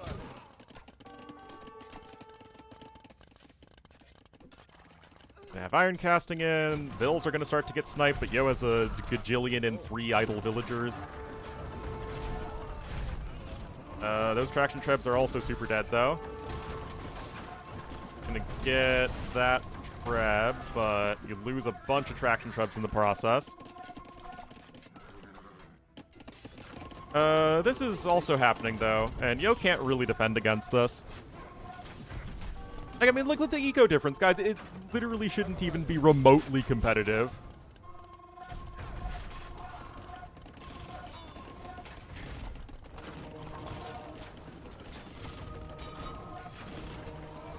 Get some deletion there. Tower shields. He still has some gold, but I mean, his eco is just so bad.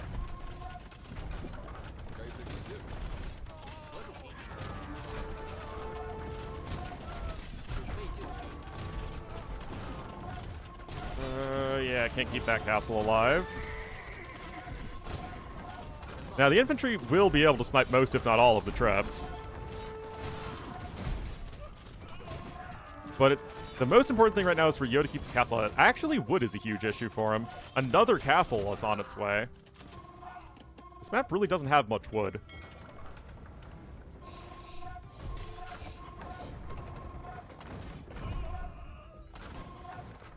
Doesn't count. It's not all the eco difference. I mean, a lot of it is, but it's food he's ahead in and stone.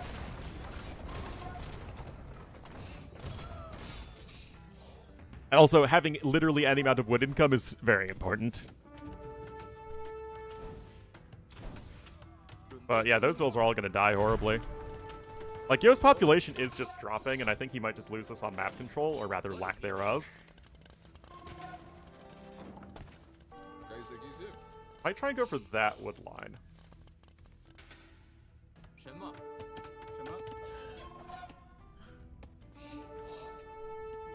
Yeah, the Loach ones and the pawns are insane. I will give him that.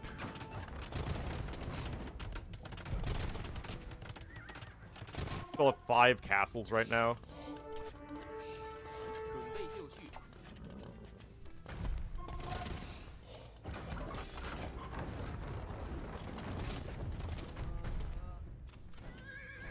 Yeah, those Loach ones are huge.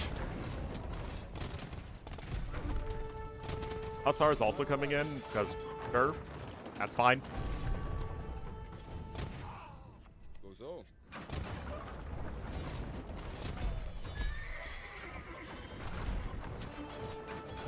Oh, one of the Loach ones is sniped.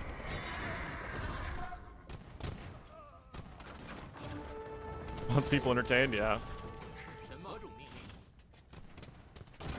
Oh, boy.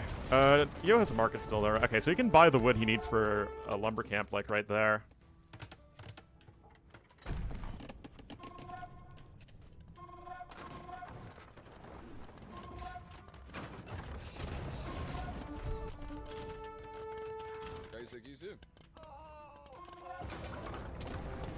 Yo, Scooch is on back. He's got more hand cannons incoming.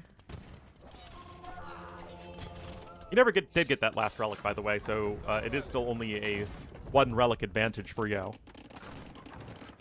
Now he's able to take a lot of wood there, but he's already lost so many vills.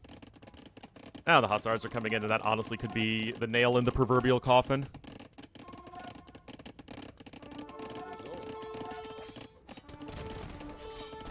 But again, this feels like a game that should have ended in early Castle Age.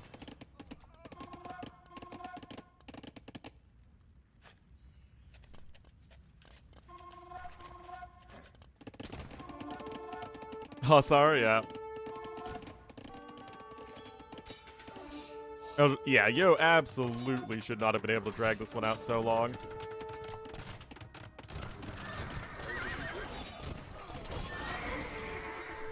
It's 144 to 74 vills. Yo's got basically nothing going for him.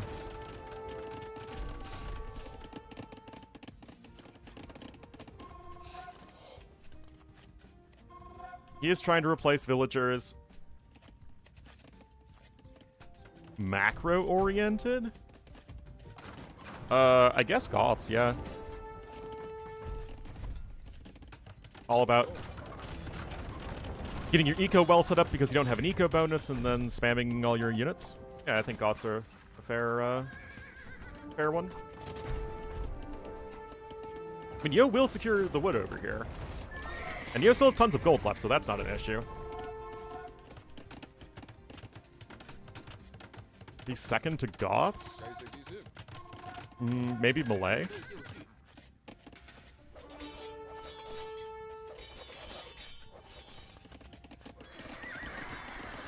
Slavs? Yeah, maybe. Those are all fair ones.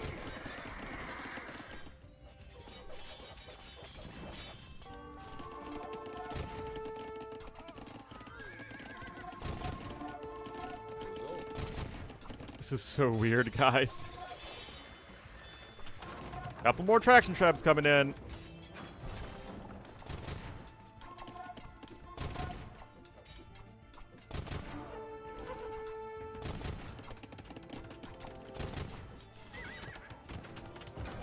Alright. You should not be able to keep this castle alive. Without the castle, you're not doing anything in this game.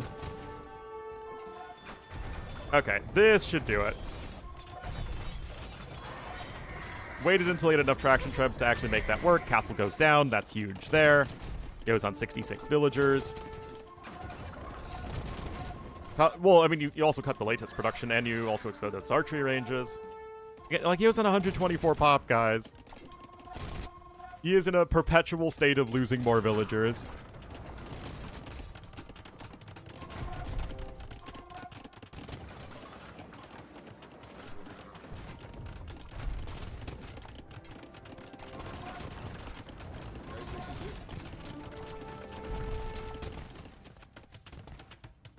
Anyway, can the traction treb snipe the regular treb over here? Yeah, I think so. So, I mean, that should do it, right? Right.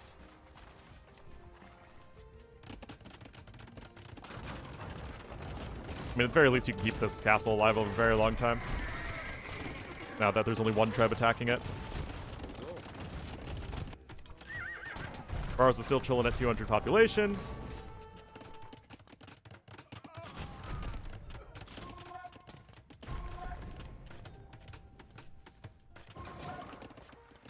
Also, Yo is now finally out of gold. Be another traction treb coming out. Again, Charles keeps his castle alive for a good long while.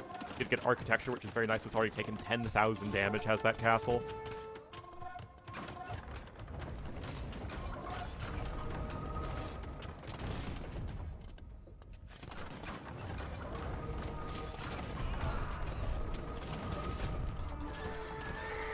There aren't really enough hand cannons left, I think. And they're not even Elite Late Chai either. Those are just Castle Age units.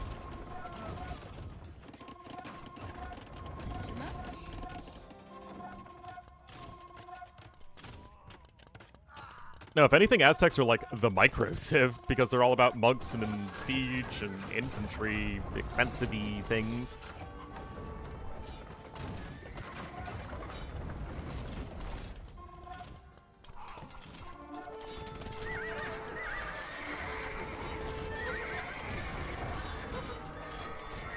Anyway, Yo's gonna dip below 100 population soon. Oh, hey. Hello, Chuan. There's GG. Oh, my goodness. Well, Barles is up 2-1. Oh, my God. That was insane.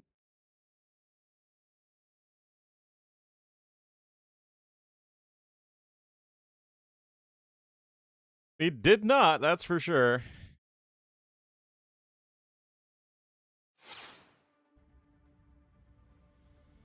Gets eliminated? No, this is just the first set.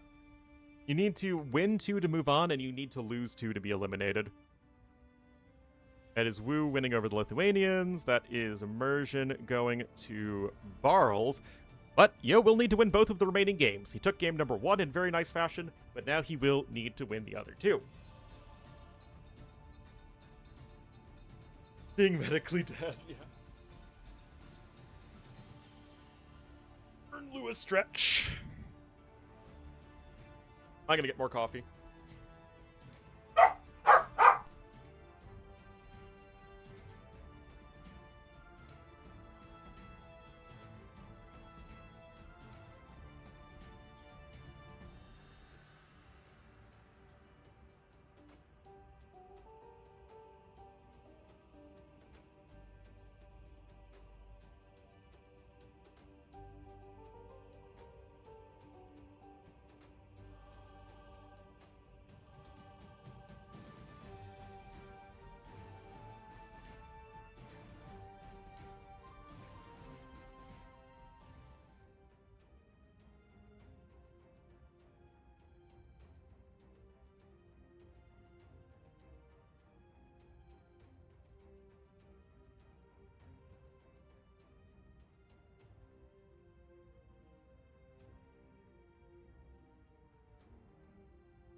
Oh, I hear lumberjack sounds.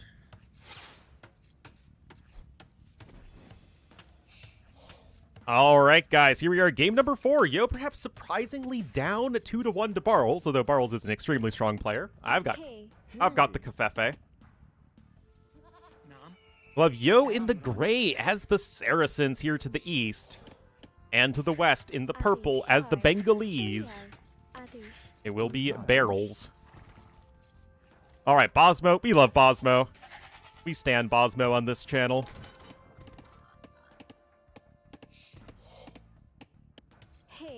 Hey. So, what to see here? In terms of pure smushing ability, Saracens are faster than Bengalis, although Bengalis will have a lot better sustain. Marintho and Rapture, indeed.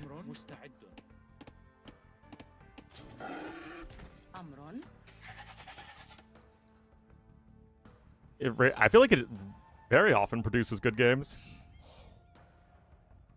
Glonky Clong. I enjoy playing Saracens in general.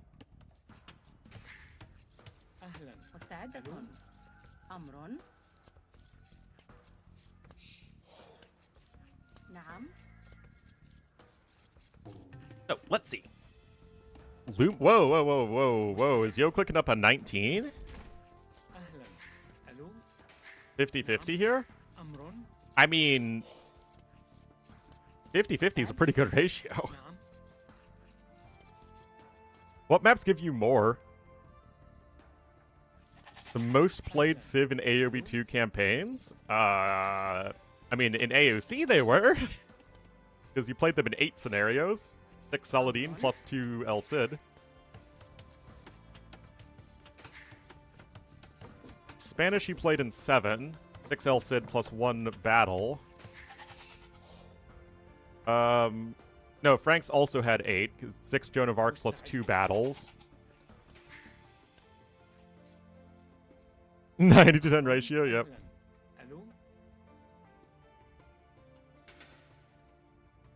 Crownwood? I also think Crownwood is a great map. But yeah, I think that's one of the better maps in the tournament for sure. Anyway, this is odd. I mean, playing Saracens to play aggressive Feudal Age feels a bit weird. Hi. A bit worse. It's a bit worse for sure.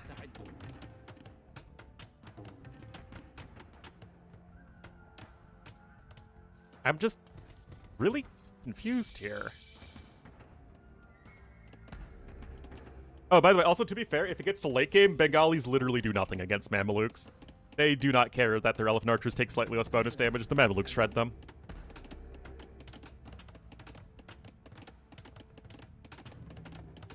Our good friend Albert Hujum. Hey, Barles is also clicking up super fast. 22 pop is really fast. Oh boy. This feels extremely underwhelming from Yo.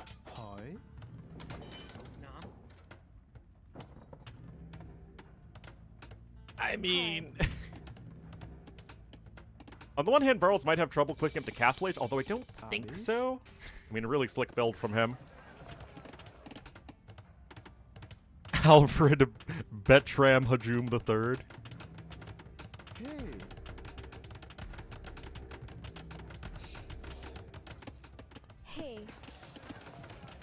Build it again. Hey, man. One of my very first Ornluisms was, if at first you don't succeed, tower rush again. Oh, DBA coming in. Okay, so with DBA, that is Barles surrendering the fast castle, or at least the super fast castle. That's a win for Yo. Oh, nice micro there from Barles.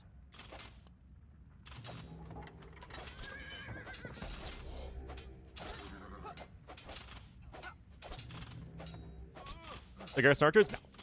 They are no longer archers. They are just points of damage. I need the repairs. I don't know, guys. Hi. It was 3 vills on stone, 0 vills on stone for purple.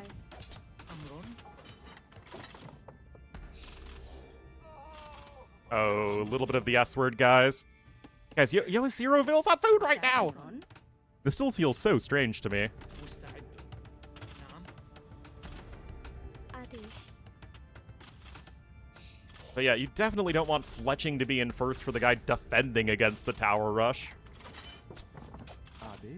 I mean, you do if you're Barls, but أمر. to the person who's thinking, is this a good build or not, you definitely don't. And Barls will win the tower war. Tower only took 624 damage anyway, so literally with 0 repairs, Bartles still wins that. Kill yourself?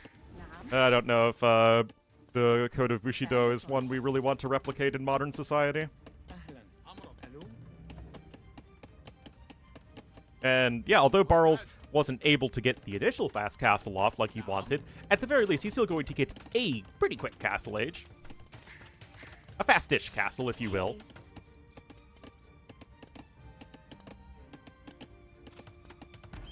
Huh?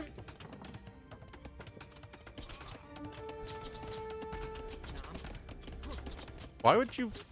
I guess you want to kill the tower? But yeah, castle age is coming in. So, أمر. although initially successful, both players also have similar idle time. I don't know, guys. Oh, there's just now the blacksmith. And I hate to say it, guys, but after game number 1, Yo has just been... I mean, game number 1 was also pretty weird, but Yo was navigating that significantly better.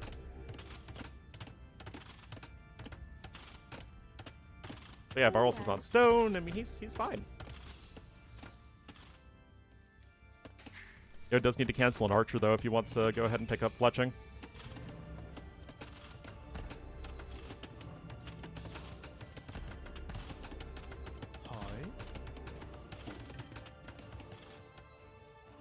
مستعد. أهلا. And I guess it's just like, why do this? Saracens aren't a good civ for doing this. Like, you have no bonuses to help you out here. مستعد. نعم. Making 15 or more fishing ships? I mean, it was just kind of how the civs also played out, but yeah. Very odd, for sure. Yeah, I thought it would just be a smush. I feel like that works just fine, but Barl's going to be in castle age 30 seconds, build a defensive siege workshop, and be totally fine. Oh, come on. You can't misplace that. It's literally the crux of your build. Anyway, is Barl's gonna add a second TC if he wants to, and maybe that's what these builds are doing. Maybe TC the gold over there. Because you do need to secure some extra gold, because there isn't that much in your base.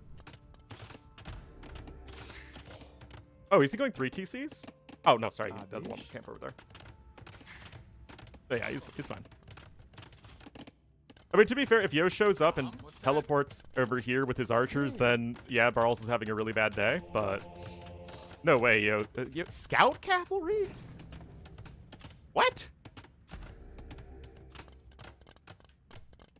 No, yeah, absolutely has to have the tower range bandalas on. No way you don't. Anyway, it's Munkin time.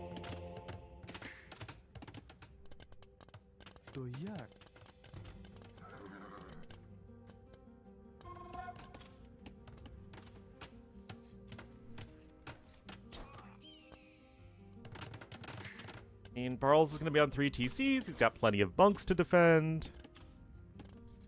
Viper's game? No, it should be the games are played in serial to each other. A little unfortunate for those who played in the second set, because you kind of just have to wait for the first set to be done, which can have a lot of variance, but that's life.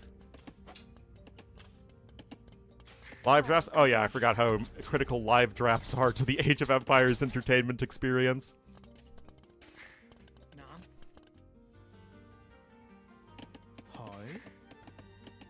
Able to get some extra food over there with the forage bushes, which is nifty, and I mean, I guess Yo's on his way up to Castle Age, but...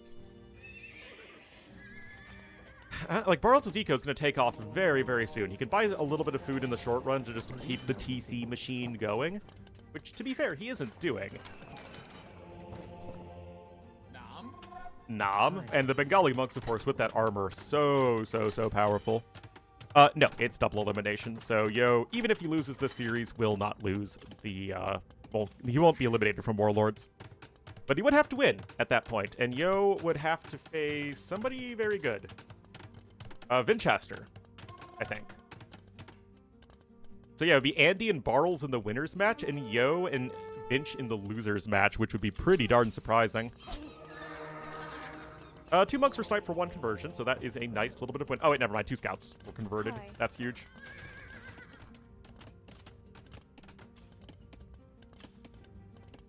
I just show up for the drafts. I totally get it. I would do the same.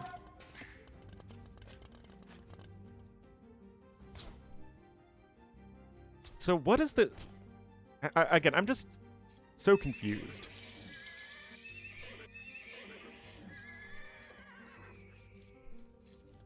And I'm somebody who's very easily confused, so, you know, these players need to help a brother out. مستعد. Husbandry also coming in. Names off of paper? Yeah, I mean, that's pretty crazy. مستعد. However, AoE is not like that. Important decision. أمرك. Well, I think most people would rather just see the civs done right as opposed to people flubbing their draft. Devotion coming in. I mean, it's 3 TCs to 1. Barles is getting a huge eco. He's got his monks in a good spot. Now, he does need to be extremely careful now because of the light cav with forging.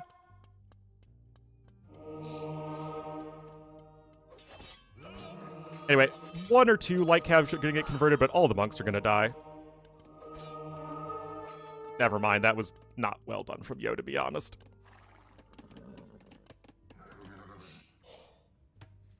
It's actually much easier to afford light cav than it is to, or much easier to afford monks than it is to afford light cav at the moment. Idle most of the time. You still have a 10 bill lead, you're fine. Yo is just off today. I really don't understand it, guys. He is losing all those archers. And now a castle's going to be dropped over here. Yo's making light cab with 6 bills on food. I mean, I know he's Saracens, but it's still not very efficient.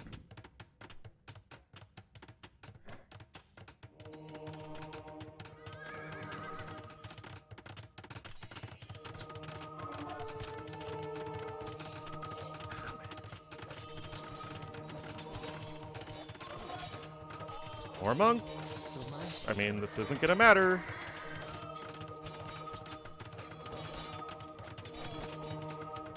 It's not gonna matter at all.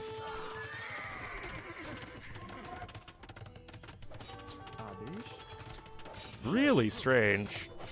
Leo just looked off. 10 conversions already, by the way.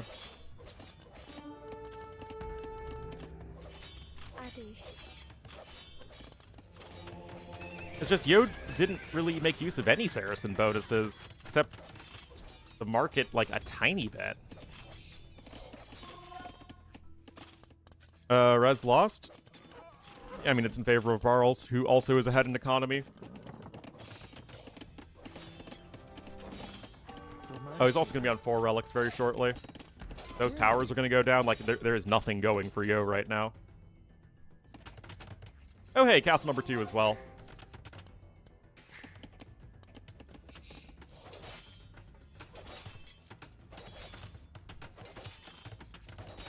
Huh.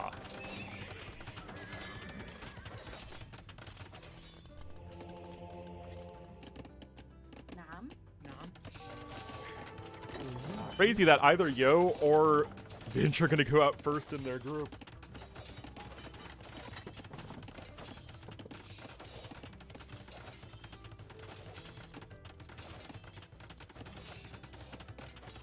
Yo threw... I mean, I just don't think his strategies were all that great.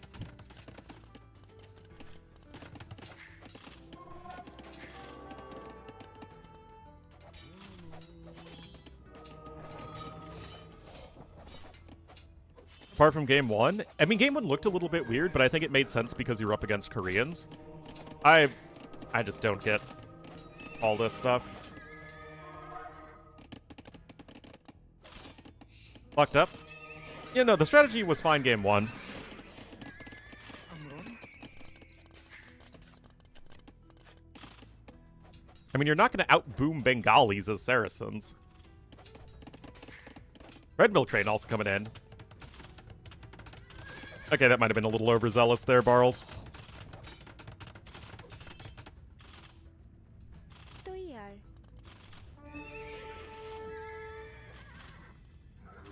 Dropping castles hotter than my latest mixtape. أهلا ألو Alright, there's another castle coming in. Hey.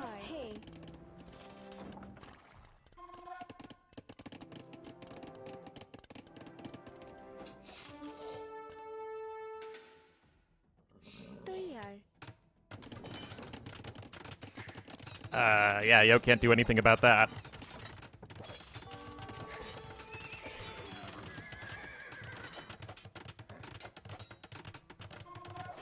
مستعد Odkin coming in. Gurjaras? Chakrams are fantastic. It's Gurjaras that aren't that great right now.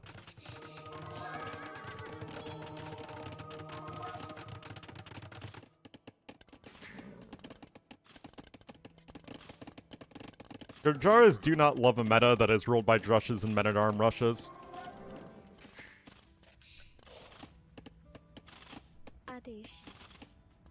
They also can't go Cav archers.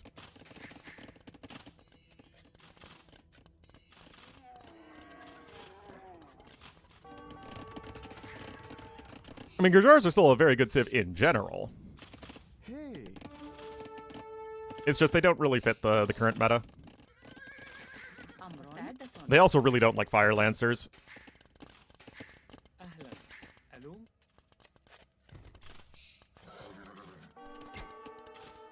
I guess Yo's gonna come in with his own castle here. I mean, if he got a faster imp, maybe, but I don't even think that's happening. Yeah, Barles clicks up first anyway. Which does face, like, I mean, any sort of archer civ, right? Like Britons, Mayans, Ethiopians, they don't care about Fire Lancers.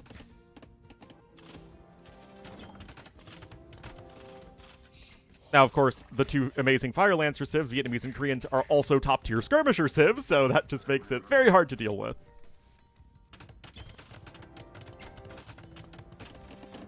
مستعد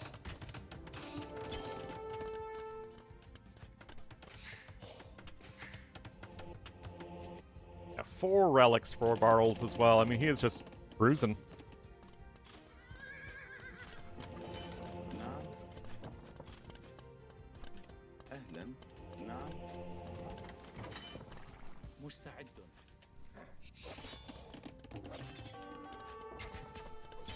Curse you, able to pull out your bows to shoot over the houses in Palisade.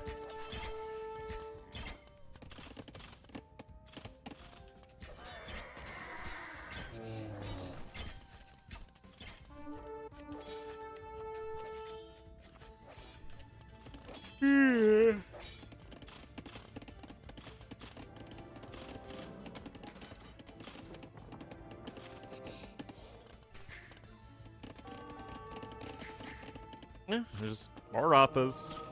Don't need to do anything else. Maybe a few monks to support. Pop the castle with some trebs and then win the video game.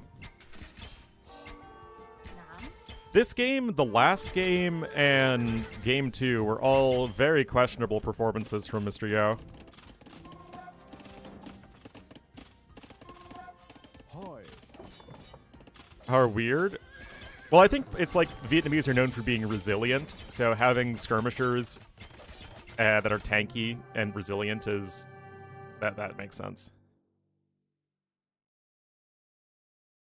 Anyway, 3-1 victory for Barles, and you can't say he didn't earn it. I mean, played extremely well. Yo played certainly below his ability that we know he can do. But yeah, Barles versus Andy in the winner's set. And the loser set, one player getting eliminated will be either Yo or Vinchester. Already big upsets. Actually, so far it has been mathematically exclusively upsets.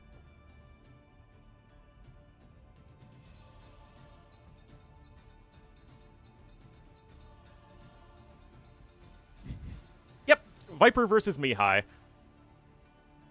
So far, the lower-seeded player has won every set. Nope, it is double elimination, so...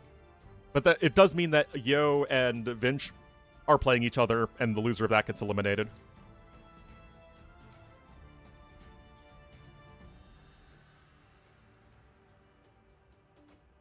Yeah, will it be the Viper, or will it be a Viper?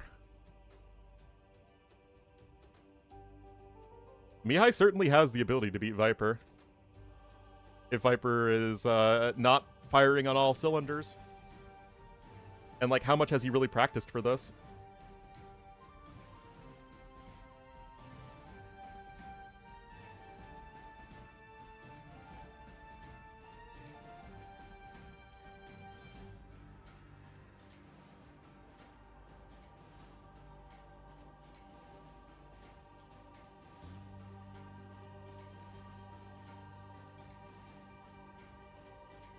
Not playoff Viper. We will have to see.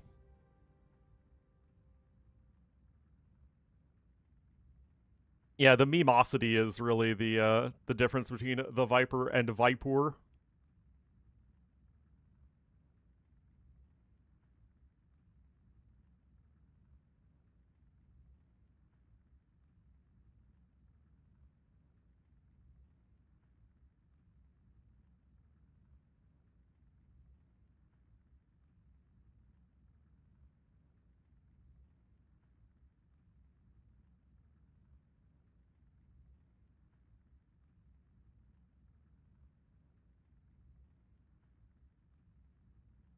Oh, yes. The winner interview stuff. I forgot about that.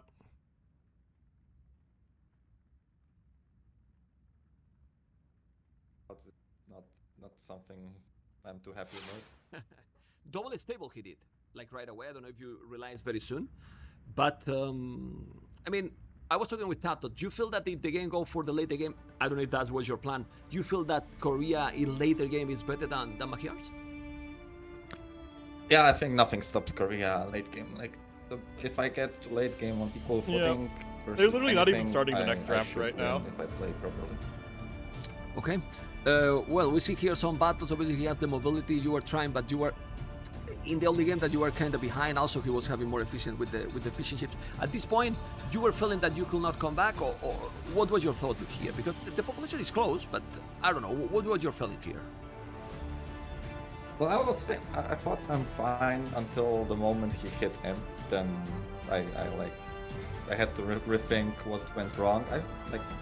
I always assume like he might not have as much eco as I think. So it's not too good to resign early because maybe it's one TC imp or something like that. But obviously he got better eco behind, and I just like the game ran away from me and I didn't notice. Okay. I don't know if you realize how important is your victory in this series, because it's put you in a very good position in the tournament. Like in a very, very good position, because if you win the second week, you are directly in quarterfinals and you get seed number 3, so you avoid the super big names if they win till the latest stage. You are smiling now more. Well, I'm happy to play Andy because I think Andy is a really good opponent for me. Like Okay. last matchups went really well for me, so hopefully it should be a smooth ride to the quarterfinal now. Okay. But this game, were you happy with the position here, having to face a Spanish? I was very happy to see Spanish on this map Okay. because I was afraid of seeing Spanish somewhere else, and like here, obviously he doesn't. Like the start was a bit unfortunate. Like I would prefer to be far away from him.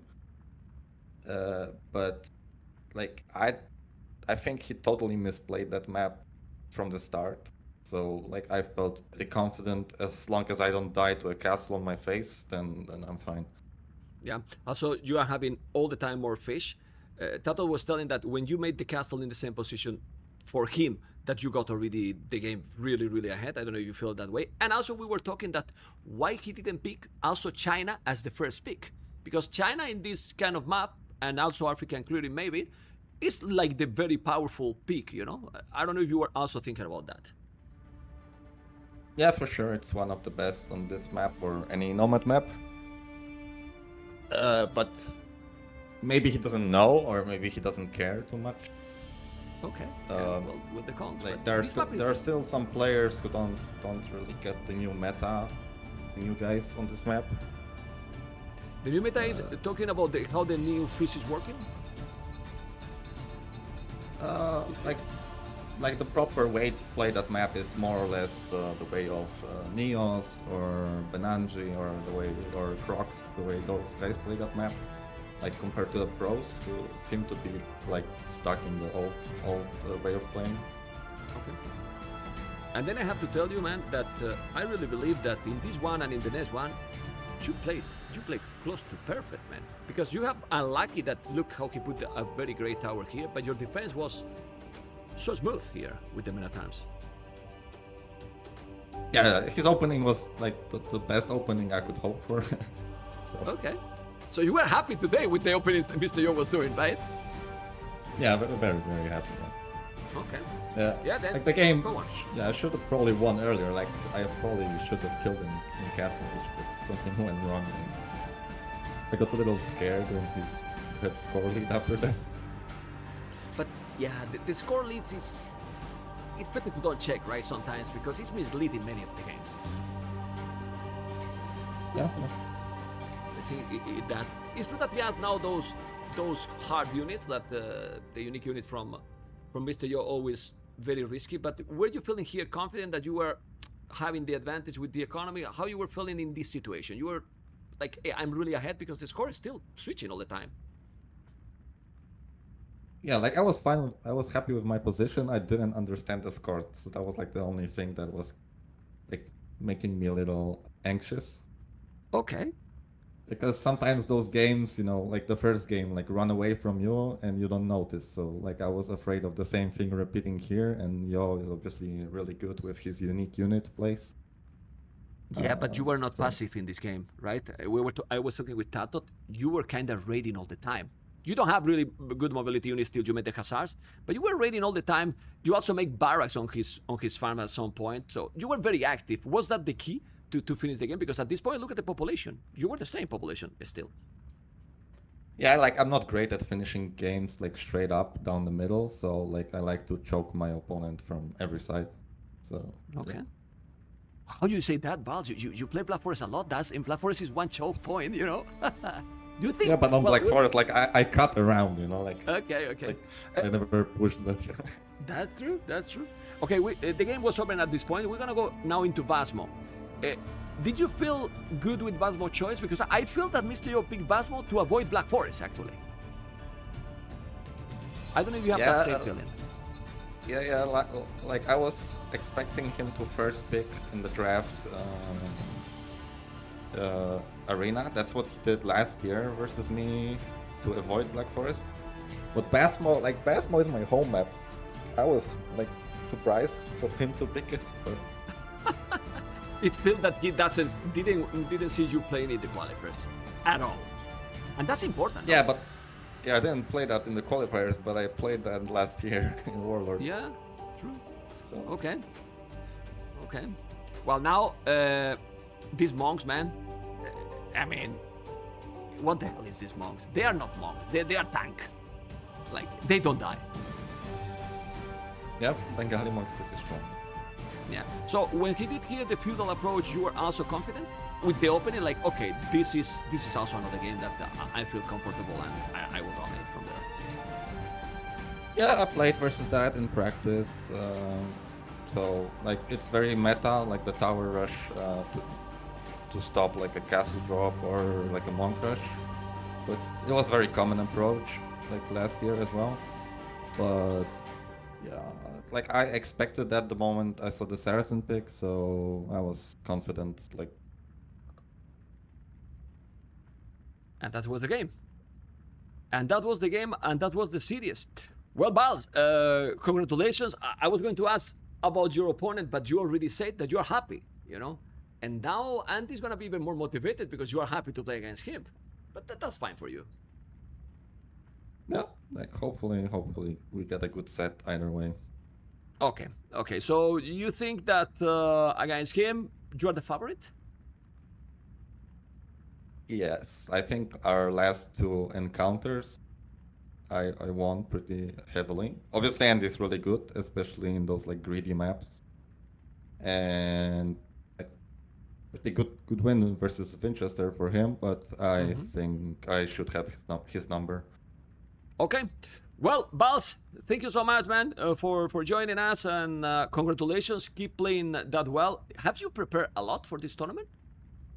Not a lot. I played like a few sets, like I'm on 4 or break. 5. Yeah. Lie to me, man. You can lie me. Man, I've been preparing. I didn't sleep. Uh-huh.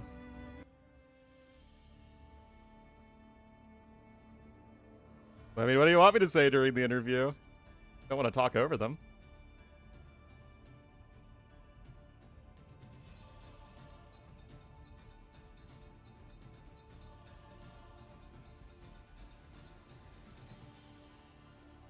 Minute Cryptic? I do not know what that is.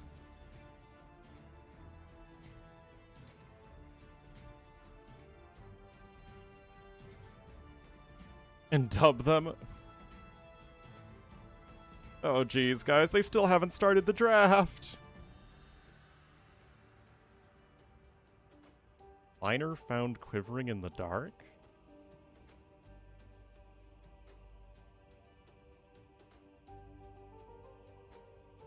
Wait, what am I supposed to do?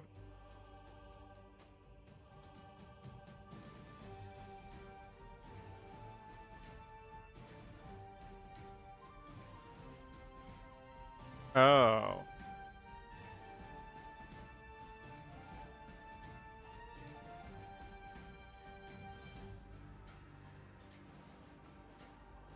A definition and a word play.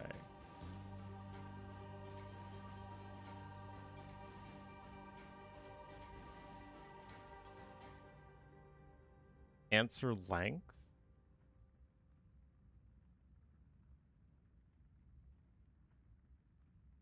Indicator definition?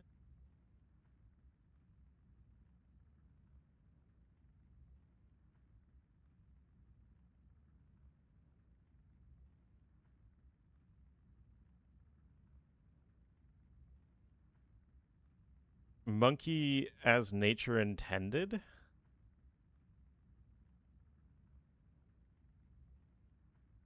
But without the cross? Oh, okay.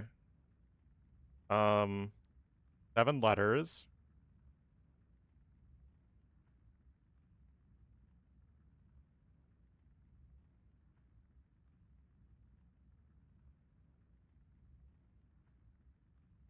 Um...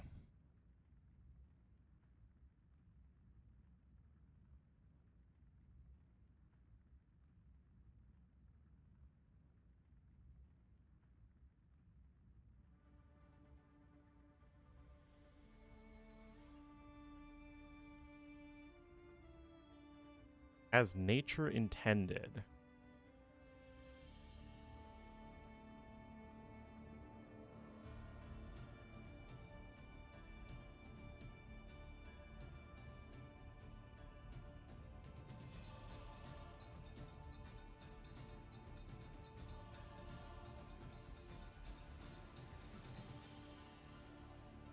So it's like to mess with?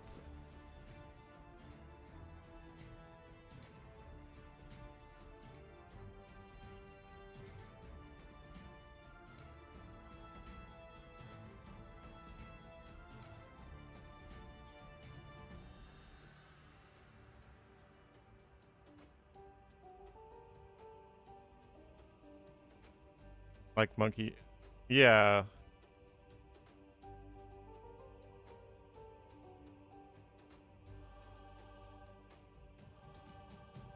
So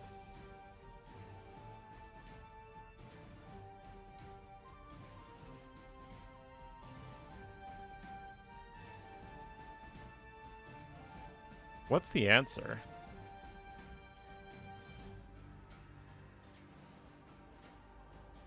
Oh, so it's an anagram of no cigar. Okay.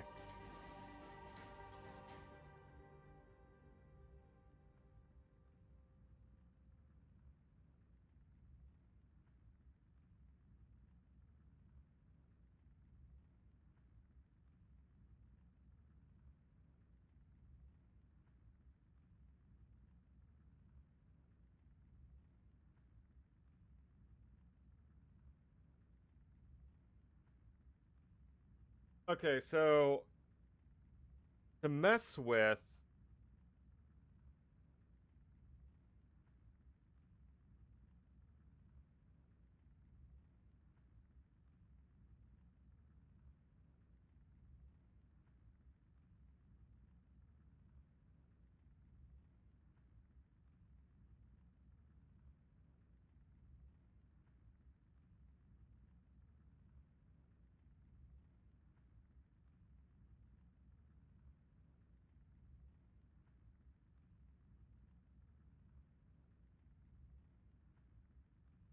oh my god, we still don't have a draft yet.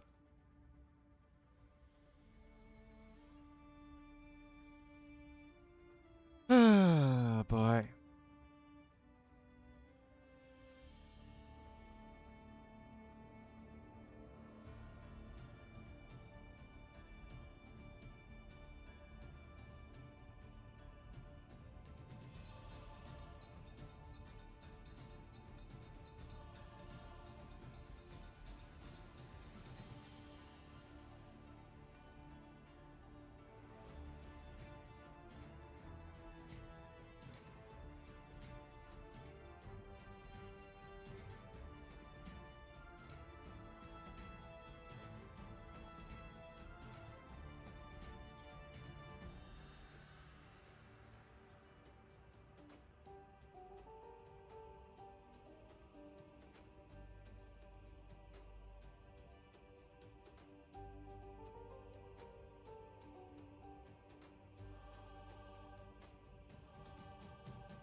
So, wait, what?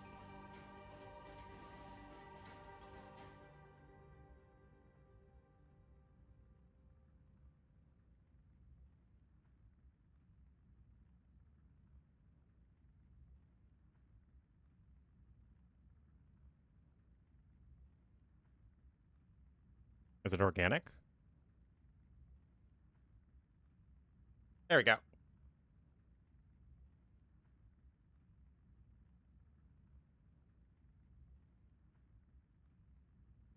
So I get organic.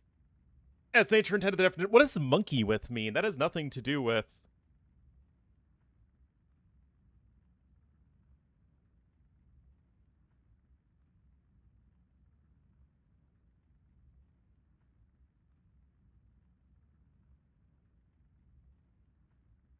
The letters? Oh.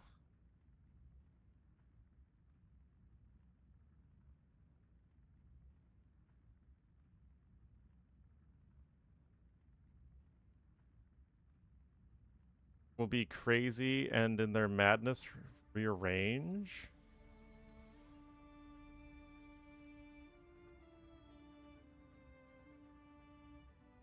Or dart?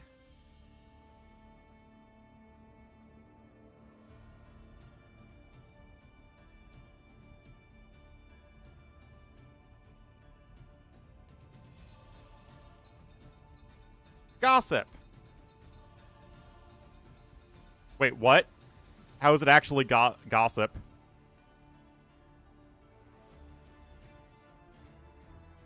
There's crazy and rearrange. Gossip's a word for dirt? Really?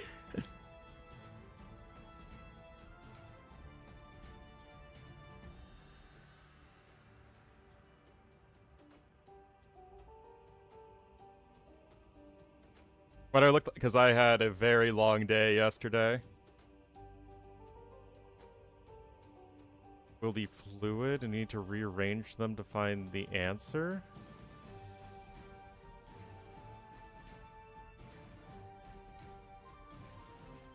Ornlu's dad, we had a really, really rough day yesterday. My mom didn't sleep at all. I slept at least a little while. Guys, why don't we have a draft?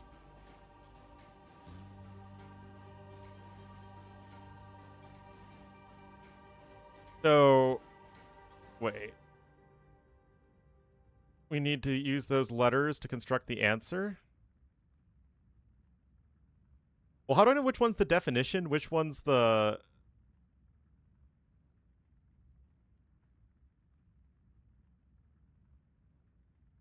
Okay.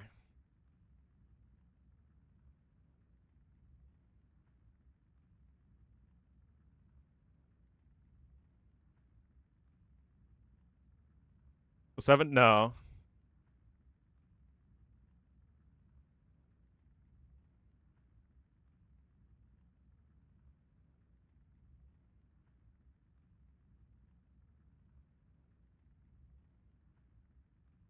Roy Lad.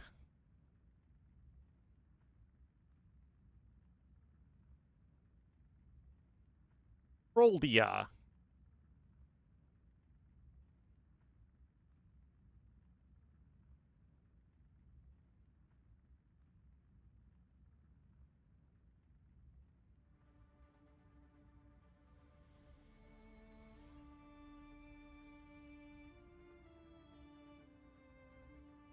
Type the letters outside the box.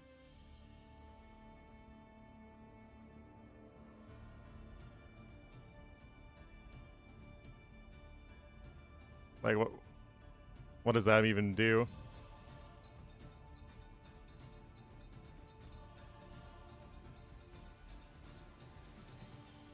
Okay, am I like missing something here? Why are we just derping I around? just want to win here, and thank you for joining.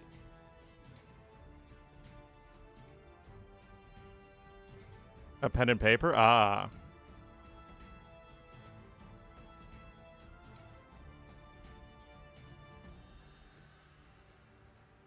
Oh, I see, I see.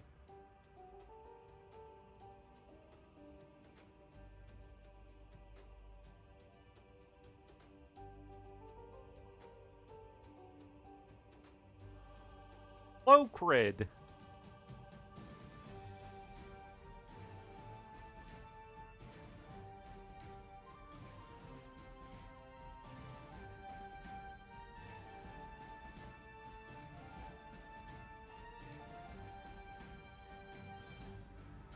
Road. Sill Road. There's no E.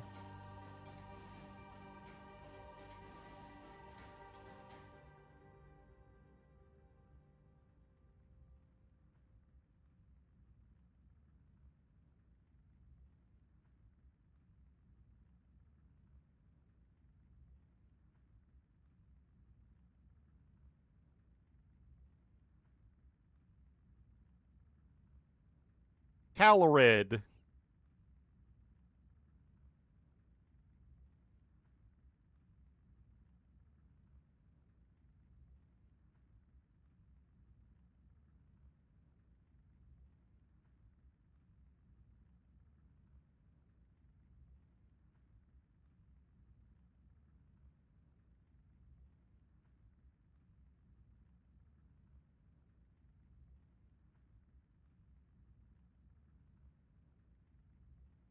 Arcodal.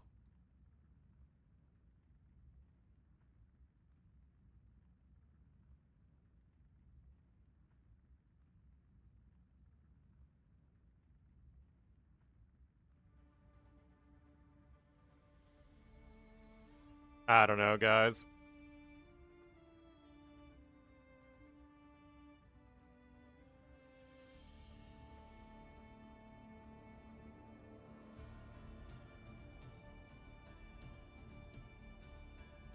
The ancient ruins of Arcodal.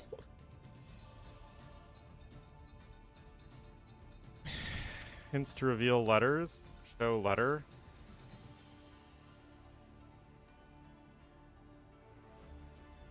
Cordial? Cordial's an anagram for warm?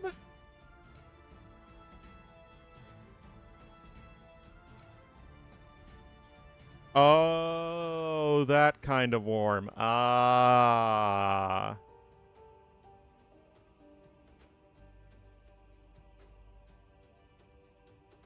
The answers? I was thinking temperature warm.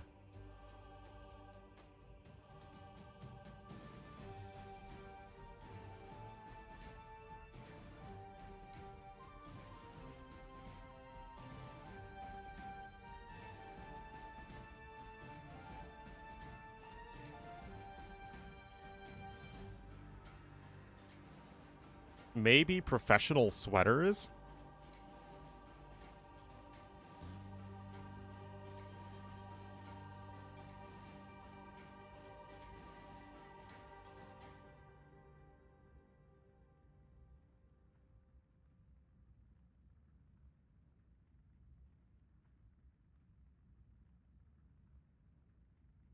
Stealths. Stealthy.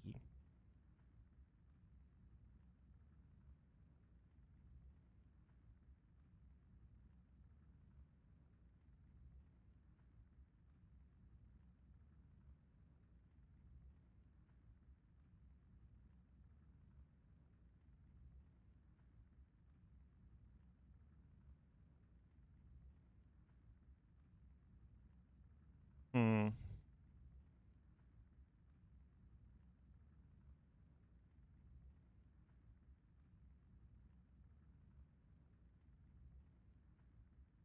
Maybe a professional sweater.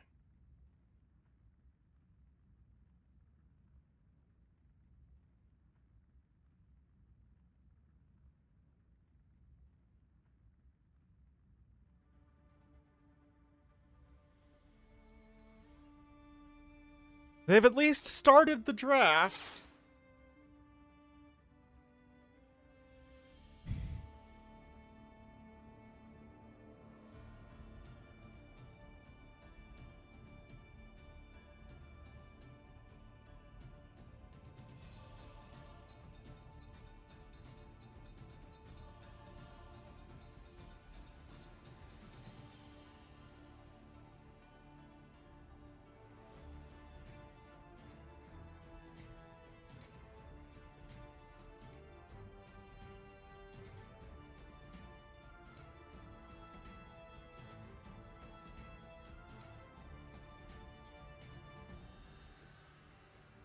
All right, we got that.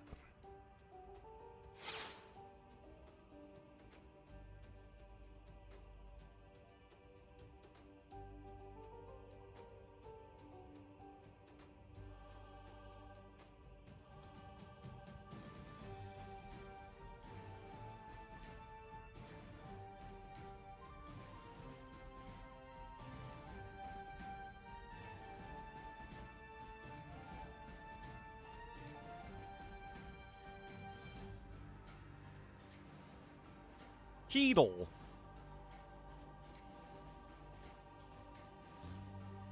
What is a professional sweater, though?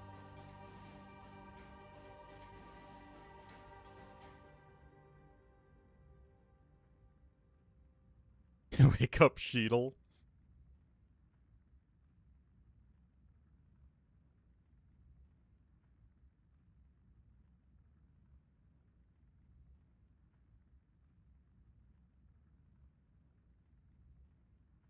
Oh, sweaters as in sweating.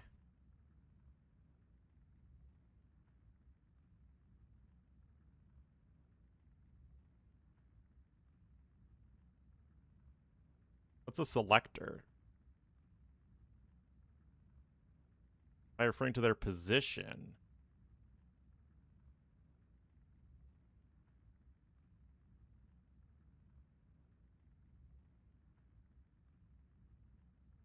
Is the odd letters in the neighboring fodder. Okay.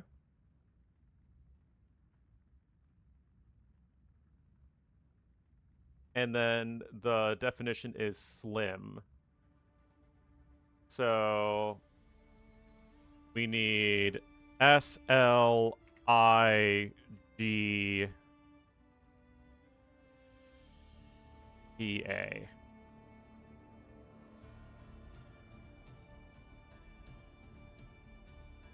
Or is it HT?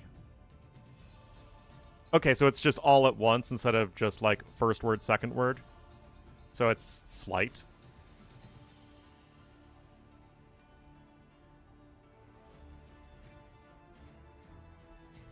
Originally push your character to be taller. Rip. The original are first letters from the neighboring words. So it is PFCTBE.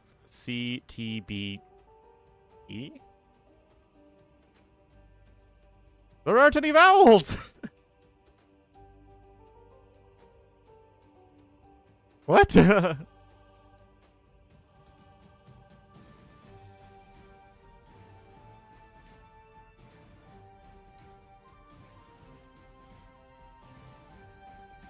Oh, SHIFT?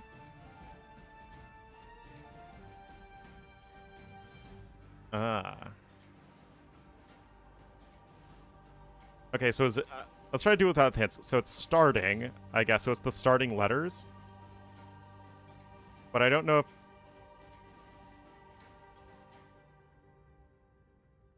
Is it... Okay, now I'm confused. Active. Couple starting. Oh, okay. Yeah, so it's MOBI. Oh, mobile.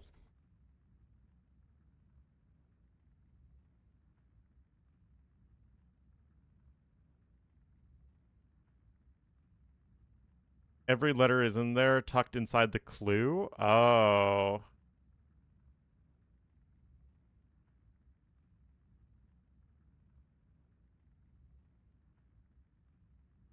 It tells us a string of word bears or carries the answer. As directed by the indicators.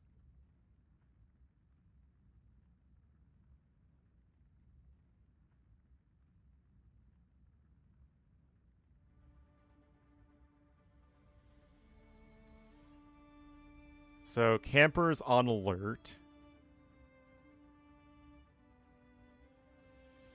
So, it's an anagram.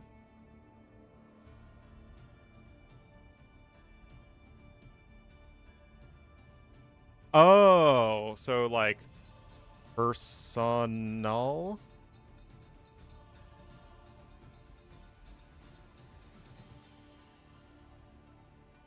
Yeah, I get that.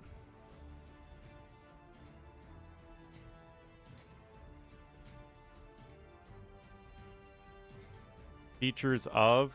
Okay. Early Apple consumer?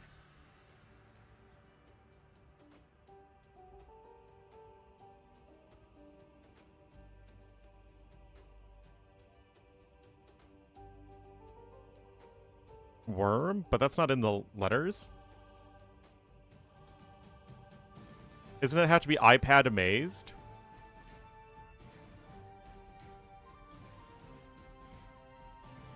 Like Dama or something, or maze. Is it maze? That's the only... Nope.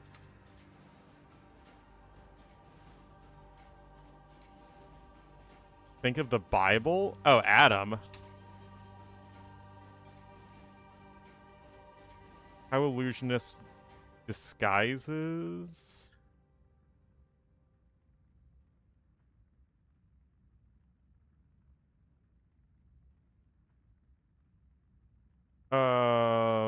Okay. A dead giveaway.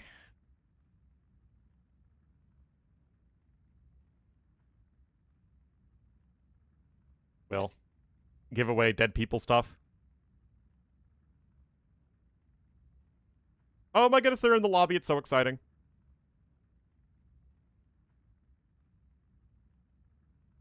And read them backwards. Ah.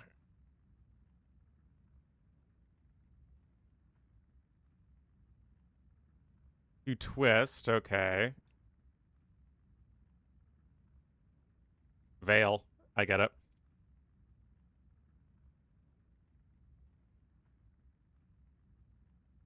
Anonymous tip.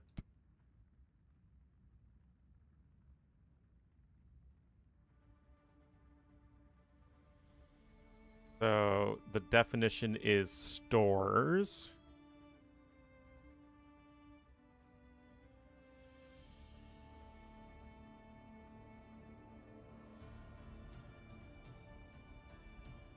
How's the job search going? Quite terribly.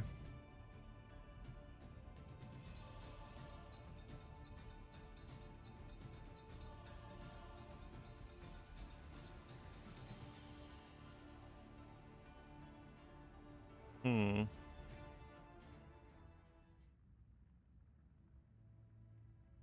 Sent around.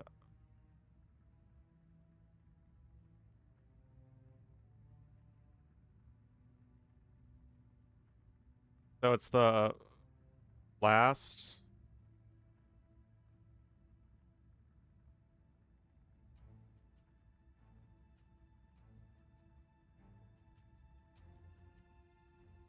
That doing it was quite the day yesterday, but he's home now. I failed to download match content. Awesome.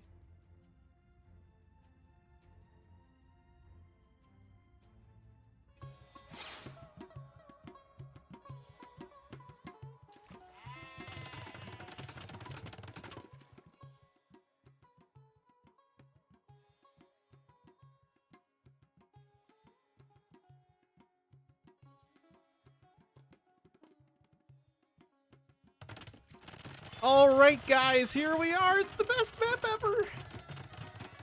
It's Ringo Mad. Viper.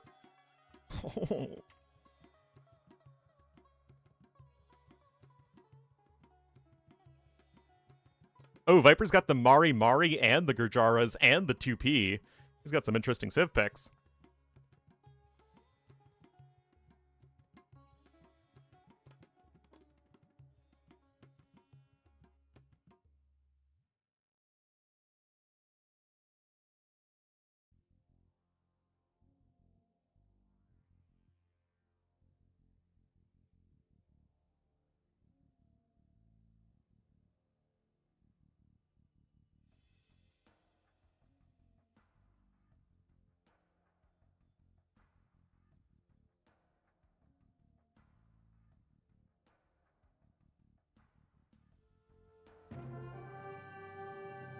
No spec delay. Uh-huh.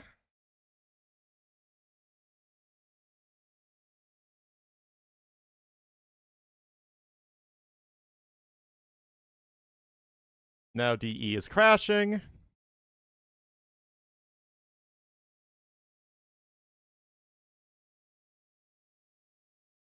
Not started? Nope. Imagine how I'm doing here. Somehow trying to keep you guys entertained. Okay, it's a 5-letter word for a store that is some of these words backwards. Oh, sorry.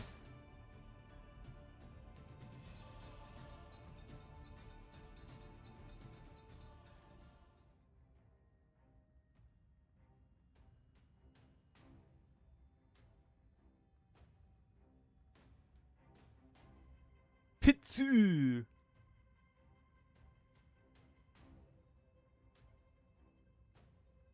It's the two indicators combined?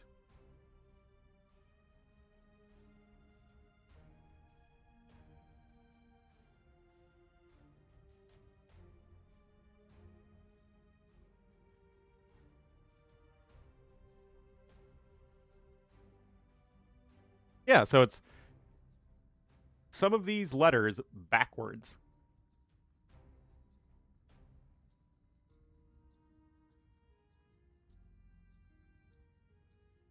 finally.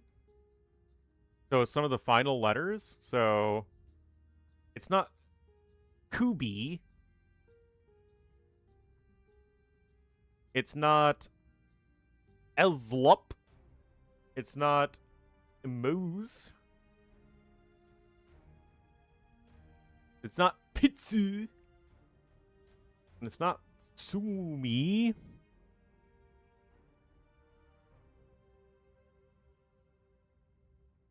Backwards? Yeah, I actually got one not that long ago. Hey, Lita. The answer's speak? What? Or keeps? Oh! It's the first letter, or the last letter. A hairdresser? Package returned in Wednesday's post.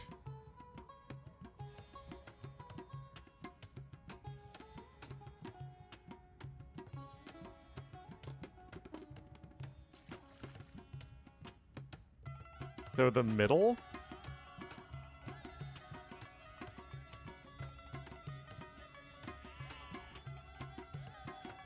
I don't know. Anyway. We are here. Mihai gonna be the Cyantrians to the east. Viper, Yellow Dravidians to the west. Piggy. Mihai a little bit housed. So, we've had nothing but upsets thus far, so we'll have to see if Mihai can continue the trend or if Viper is actually going to start with the favorites winning. Interestingly, Dravidian's not really a great FC civ. You would much rather do something else. You want to play more aggressive, and that just goes to show how much more feudal age centric this map is these days. Earmuffs or barbell, or female reproductive system, ovaries and fallopian tubes, Piggy. or headphones, or earmuffs, or barbell that is bent very poorly.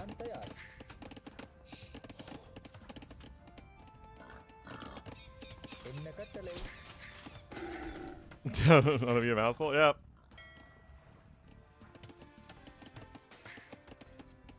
Alright, Loom coming in. Very early. Seems like a bit of a rough start here for Mihai. Viper much cleaner by comparison. It's a frog?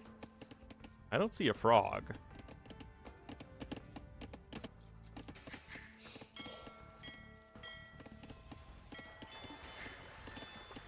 So Koreans very much could be a fast castle.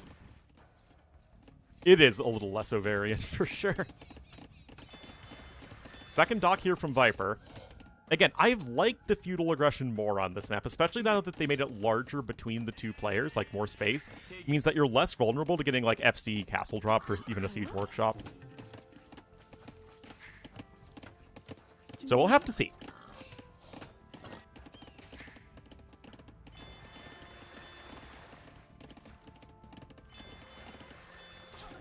Still just one dock now, though, for Mihai. Viper's fishy boominginess is going to be going quite hard.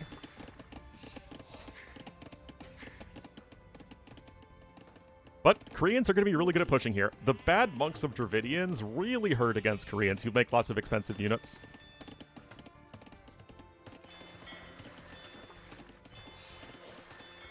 Don't you want to shoot at the transport ship? Right?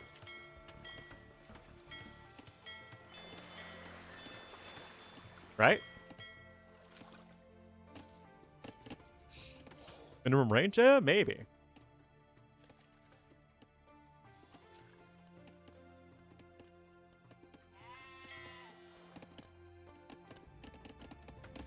Anyway, Feudal Age is on the way for Mihai, so very quick uptime. Like, this is an old school uptime. Super, super fast.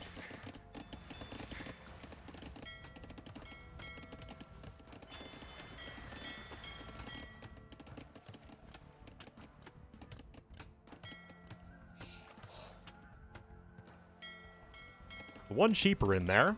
준비.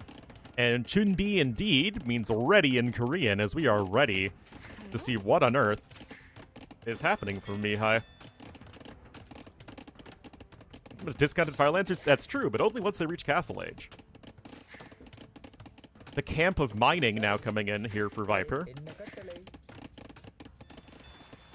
But yeah, 9 fishing ships to 5. Can you realistically get enough damage done to Viper before his fishing eco just completely smothers you? Viper's getting loom. He'll have... Actually, he's already got 2 buildings with the lumber camp right there. But yeah, like Barles mentioned in the interview, I think some of the best pros 저요? still might be a little slow to adopt the new super fish boom heavy meta, but right now it's going to be an archery range and a forward tower as Mihai is going aggressive. Hulk is on the way. But yeah, this is Viper's only wood line. And if you're wondering, wait, isn't it kind of unfair that Viper only gets 1 wood line, whereas Mihai gets 2 wood lines? I would agree, but that is just how this map is. And there's the tower. Is Viper aware? Ooh, that sheep might have just spotted it, and Viper, he is seeing what's up. He now sees the tower that's incoming. MBL, yep. 준비. But even if it is fairly unfair, in that it is unfair to everybody at different times, it is still unsatisfying. Viper going to be on 3 docks now. I mean, Viper could honestly just go to the north. He's got water control. Or rather, will in a moment. But the archer is coming out, and Mihai really going to try and bring it to the snack here in game number 1.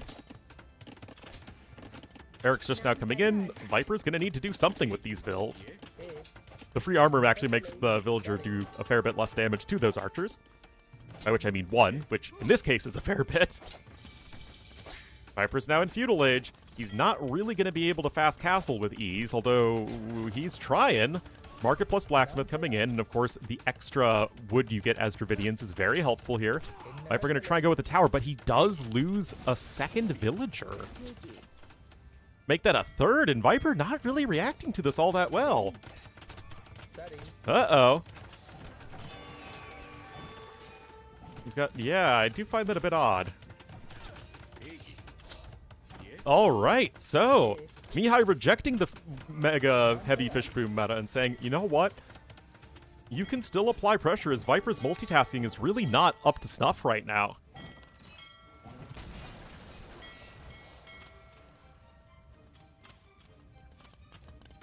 Now we have a forward tower coming in.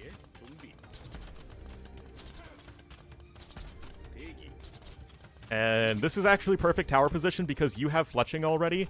So that means that when you garrison your archers, they'll be able to shoot at repairing villagers. So even though it looks like it's not that good of a tower, I actually like the positioning. Yeah, this is looking a little bit more like Viper as opposed to Tyrant the Viper. 예? A little more Viper-esque, if you will. 7-0 in the KD, and I have no idea what Viper's planning here. Uh-oh. Uh-oh, Spaghetti Mysterio. Oh my goodness, guys. Viper is he dead? He's 54 seconds from Castle Age.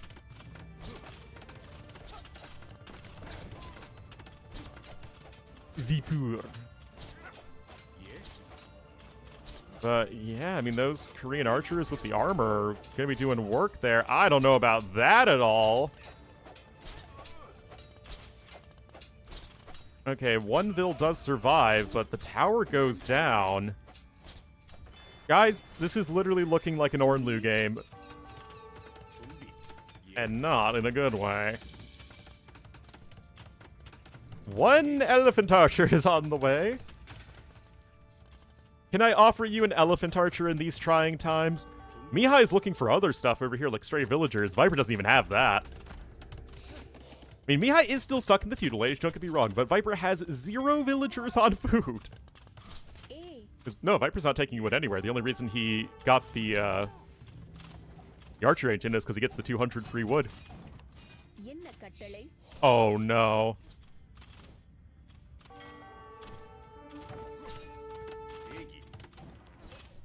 Well, I mean, to be fair, there's not a whole lot that kills elephant archers right now. But this, oh my goodness gracious.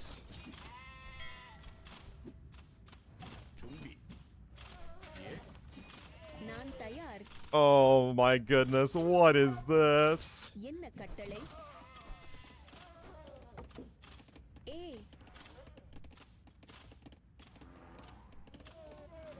Oh boy. Nominally, there is still 6 vills on food, I guess.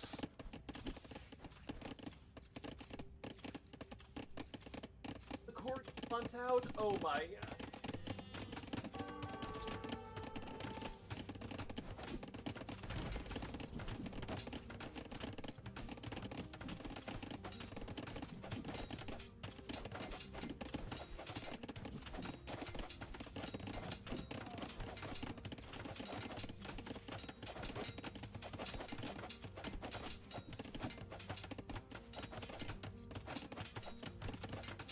Well, tower is getting punched. நான் தயார். I mean, Viper gets his first villager kill. And again, it's not like Mihai can do anything really with these hulks at this point. But actually, why is Viper still fishing? Should have like a couple hulks on each dock. Oh my goodness, it's villagers versus elephant archers. I knew this day would come. Wow. What a game of Age of Empires 2 Definitive Edition. I mean, Viper simply did not react well enough at all to the pressure. Don't know exactly what the plan is, but whatever it was, it just did not work out.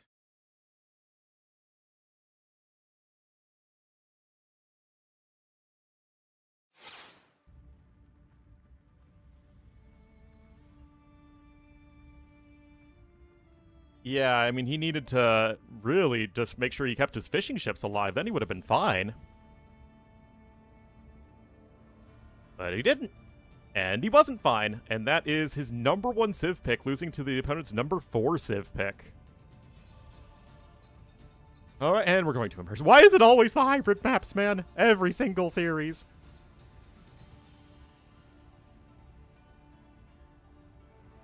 Running the elephant archers, I mean, it's what he needed to do, and he got the win. All right, Civs here. I mean, Persians, maybe Burgundians, Italians. I mean, Persians are I think, a super good Civ here, but they were the last pick, and Burgundians were the second pick. I don't think we're seeing any of these 3 Civs on this map. Yes, dear. Wrong way. Oh, my bad. My B. I'm a B. I'm a B. I'm a B.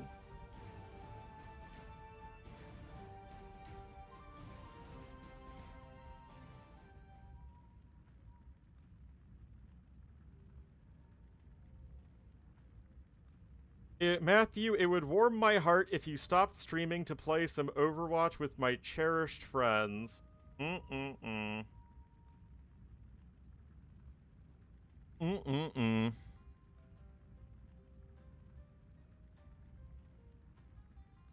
Alas.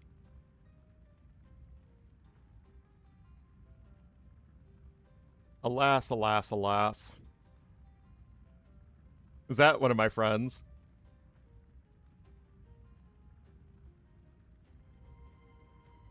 Alright, so kind of what I thought here. We're getting into game number 2. It's literally the lobby title is Burger and Coffee Enjoyers. Wait a minute. I didn't even notice that. That's amazing.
All the time.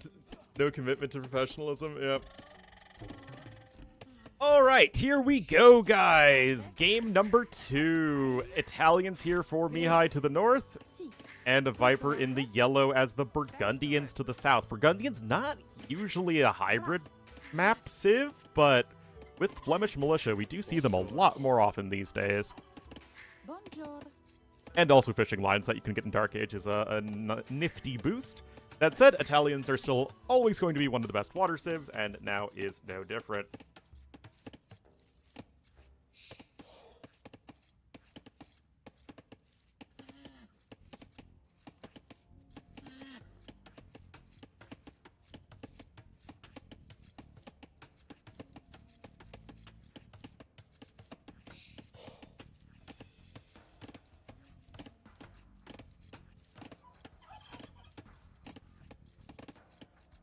All right, so Vosotras. Si. Vosotras. Just luring in some deer, and we'll have to see where the docks are going to go. There's already a dock coming up here on the outside for Mihai, and there it is to the far south for the Viper. At the very least, there are no other hybrid maps. Bonjour. Ta. Bonjour. Vosotras. Fra. Bonjour.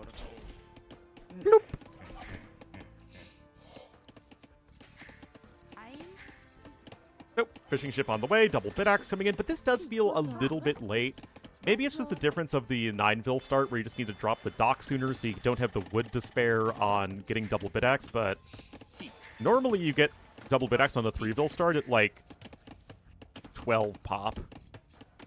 I think if you have a really good start, you can do 11 pop, but Vosotras. 17 pop is, I guess, all you can do here with it being a hybrid map. Why build try and do that? Bonjour. Still, it is a nice early eco boost, and we'll have to see if Viper gets fishing lines with the second dock, or if he's just going to play one dock up to Feudal Age. Maybe he feels a little cautious of playing really heavy into fishing ships if he did not,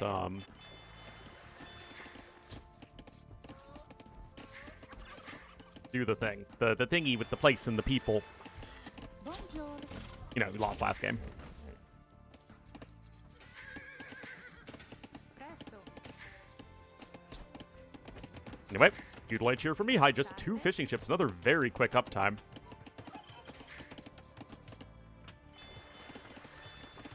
Fra.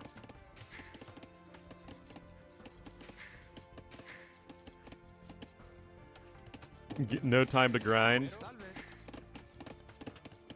Well, Warlords has an enormous prize pool, so you'd think that if they're grinding for anything, it would be this. Si. Vosotras. Bonjour. Like, it has a bigger prize pool than the Brazil LAN by a lot, and I find that very strange, but it is what it is. Forest for hours on end?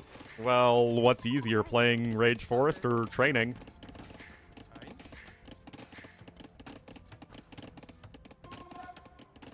Vosotras. Alright, will be a Men-at-Arm rush here from Mihai. Viper even clicking up without Loom. Now, this isn't, like, insanely greedy. He is only on 1 dock still, after all. But he is going to need to be extra cautious. That's very good for Viper, though. The actual Black Forest Si. is... What's the biggest city in the Black Forest? Stuttgart? Bonjour. Si. I would assume so. Ta. Vosotras. Bonjour. Ta. Si. Anyway, if that scout was at full HP, it would be much scarier. So that's a nice break there for Viper.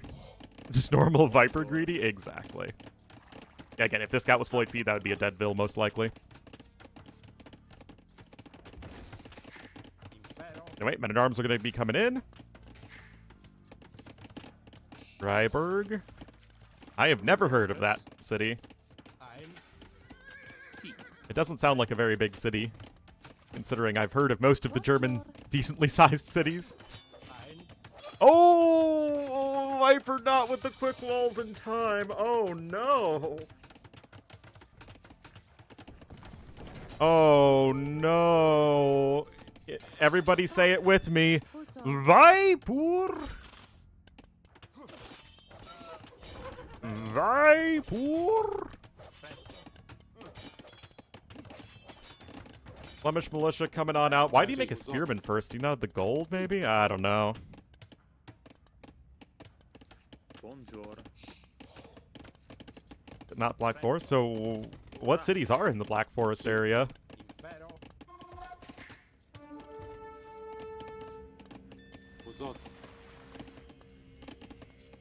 Well, second dock is here for Viper. It's 5-5 fishing ships, though. Bowsaw coming in like he's playing Lithuanians. That build might have a very hard time quick walling. But it's Viper. He's quite good at that. Harsru?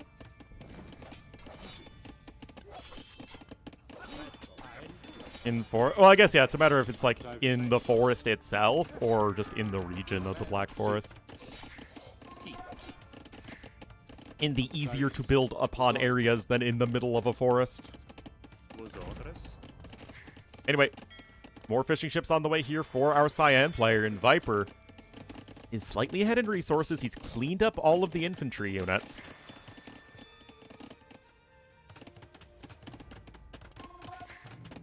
You already have 3 archers on the field, though. Viper going to try and add in the skirms. There's the fishing line upgrade coming in as well.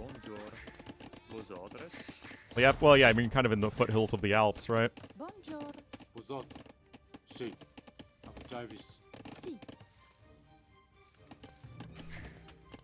Ein.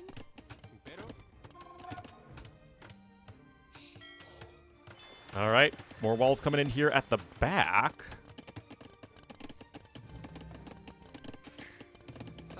Rottweil? A city I don't know other than that's, I assume, where the Rottweilers come from. The dog.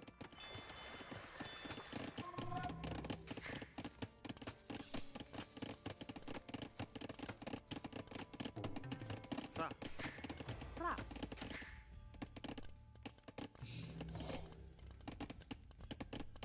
Decently big for European standards. Yeah, I mean, 250,000's pretty small for a city, though. Like, are European city size standards different than American ones? Doesn't really feel like it.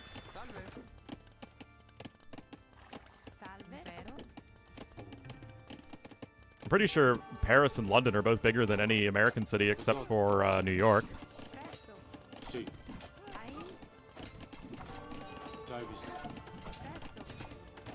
I think Istanbul and Moscow are both bigger than any American city, but not by, like, an enormous margin. Si. Has a cathedral. Ah, yeah. 4 million? Ah, okay. Oh, gotta be careful there.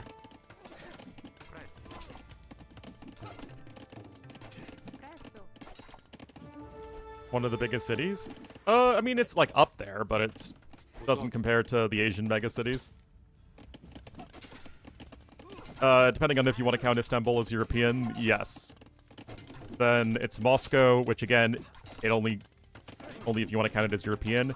And if not, Paris and London switch around back and forth depending on what exact definition you want to use. They're about the same size. And then Berlin, I think, is a very distant third behind them.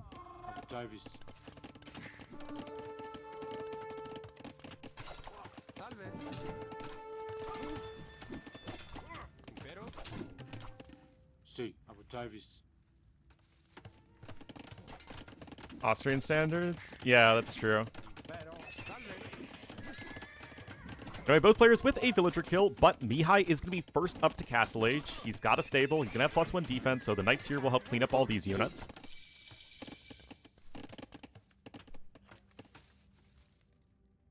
Yeah, it's really, really hard to get a satisfactory definition of what a city is. Mostly because there are no, like, universal standards for what a city is. Anyway, crossbowmen, or soon-to-be crossbowmen, coming forward. No bodkin yet, but if Viper isn't paying attention to those foragers, which he isn't in time, and he will lose several. See. Scale mail armor coming in, but Flemish militia don't really feel like a very exciting unit here. Constantinople. And thus, the definition of what gets to be European is revealed. See. That knight kind of throws its life away for no reason. Bodkin's about to be in here. That was a CD. Tavis. CD, city, same thing.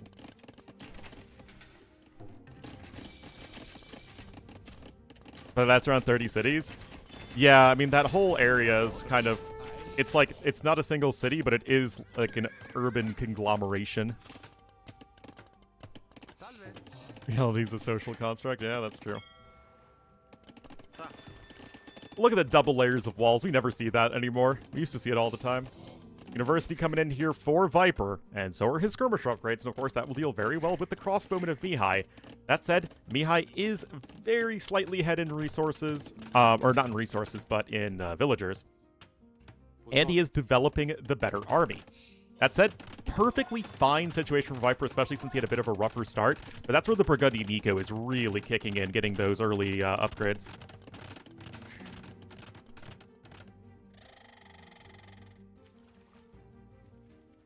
Tokyo, Mexico, or Manila? Well, I mean, it's kind of like the whole London thing, where you have multiple cities within the same city.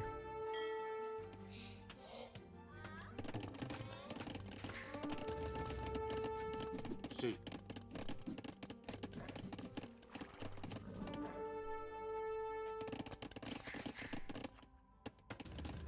Each workshop is going to be in, but Ballistics out for Viper before it is for Mihai, so rough start, great rebound, though, and he is getting himself going. All London? I mean, I think the most common and useful interpretation of a city is the metro area. Like, people who regularly commute and associate themselves with a city. But obviously, there are tons of different definitions to fit different needs. Or narratives. Or both. Anyway, archers are good against hulks.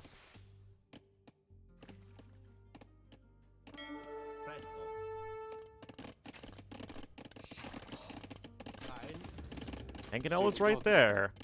But Viper's cruising. He's getting a TC over here at the back. The dock is coming in.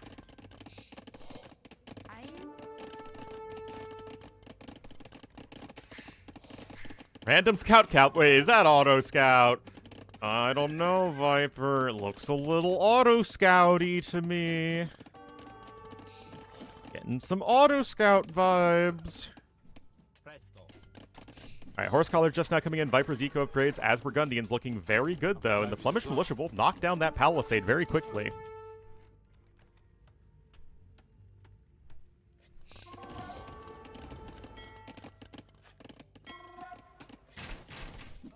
No +2 defense in for Viper, though.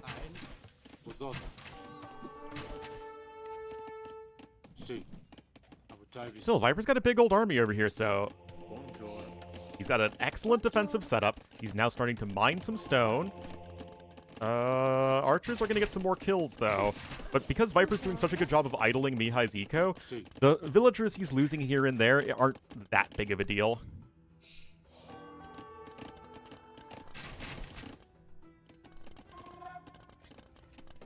That said, Viper's a little trapped over here. He might still be able to bust through that palisade in time, but... yeah, never mind. He's fine. I think. Did I ever have control of it?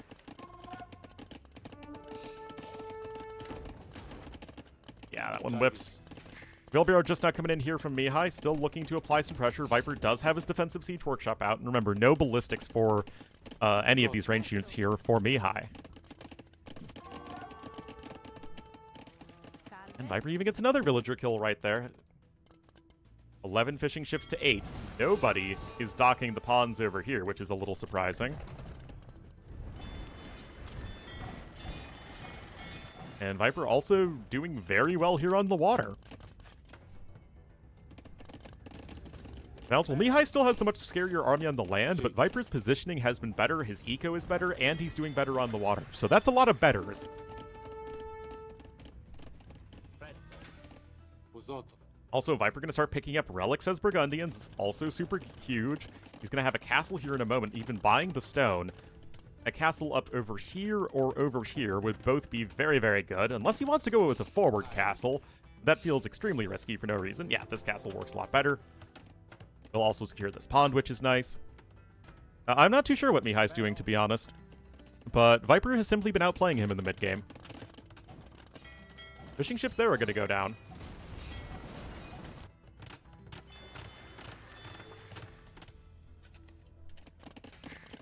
But yeah, 2TC fast-ish him. We got the market. Yep, okay, there it is. There's the Universidad incoming. That's going to be his second building. And you got to make it work. Avis. It is a realistic win condition, although far from a guaranteed one. And I do agree that it is his best chance.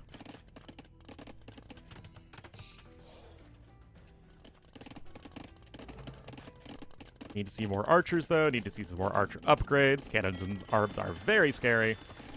But without a castle, you need to wait for chemistry to come in and start making bombard cannons, and that slows you down a lot. Also, the micro here is going to be essential. 3 mangonels to 2. That still is going to come down to who has the better micro. Loses 2 archers and most of his mangonel HP there. That's a great start for the Viper. Loses a couple skirmishers. It's not the end of the world. Needs to get one shot off before it dies, and it doesn't even do that.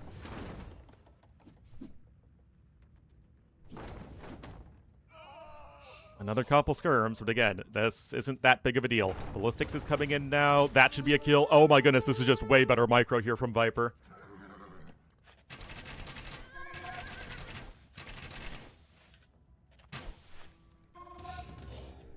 And sometimes AoE 2 is that simple. You just gotta win these mangonel wars.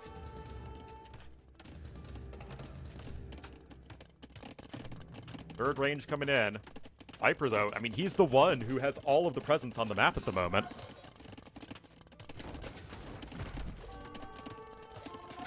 Avis. The power of skirmishers will not be gainsaid.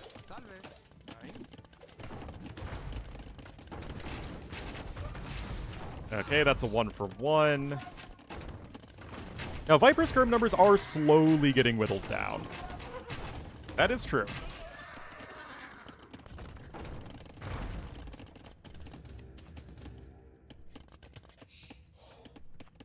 More eco upgrades here from Viper.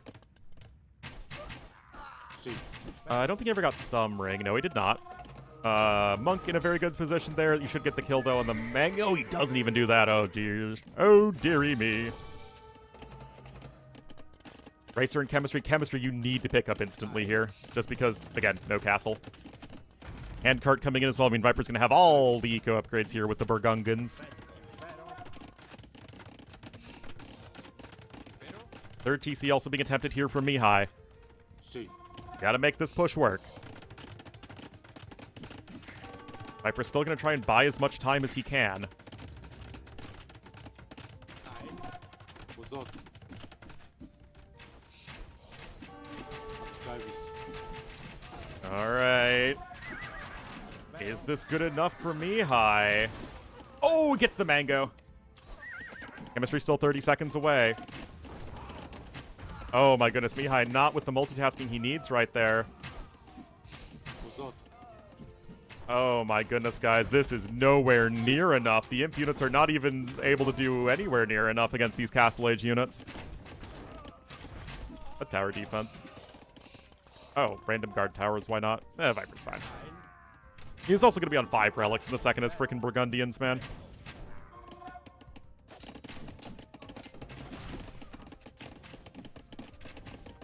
See. Viper's still ahead and res destroyed. Bombard cannon's on the way, and Viper is not super close to clicking up to Imperial Age. There's Air Blast. Treadmill Crane. Lots of Treadmill Crane early on. Oh, jeez. Mihai, man.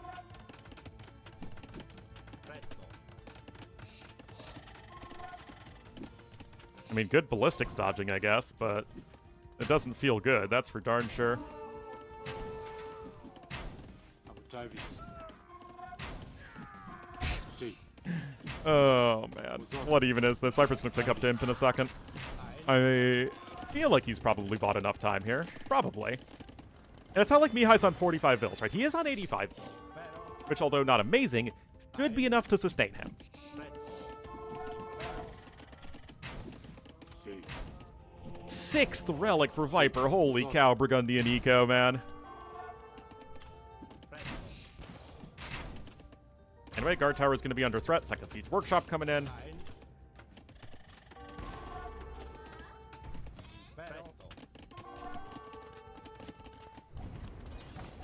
Blacksmith actually is about to go down. Viper is going to go for some Custelier. There's Ring Archer armor. I honestly would have even prioritized Thumb Ring.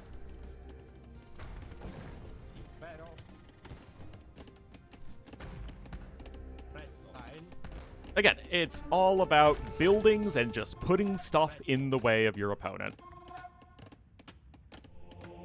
But yeah, taking down that monastery would be huge.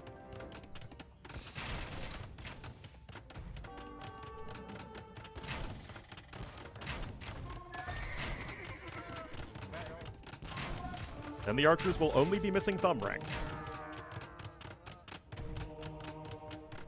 I don't know why Mihai's scooting back so much. I'm going to try and move his relics to the back. Yes, he is. Oh, wait, that is the Imp TC.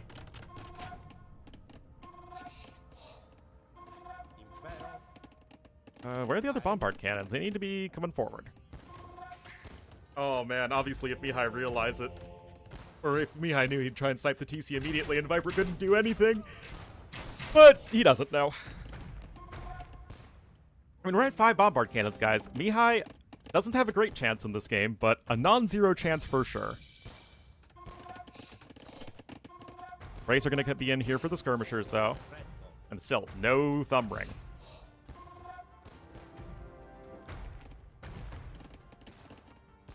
Viper's got 17 Custelier, but he is going to start losing his castles.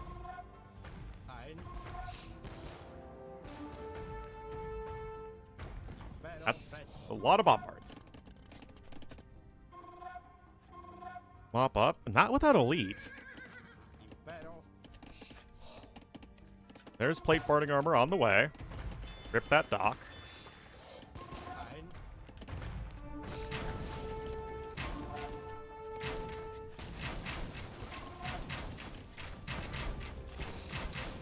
Yeah, the odds are still favoring Viper, for sure. But no last archer armor upgrade for the Burgundians is a little painful.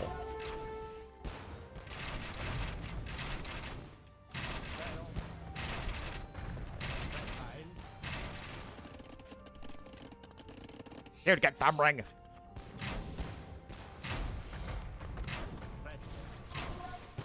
Alrighty, here we go.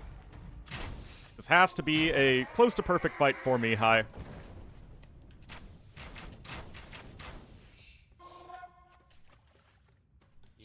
No way he loses. His army is still, in general, of slightly lower quality, but yeah, I mean, obviously he should win this. Elite Custelier, I would almost certainly be the difference maker he needs.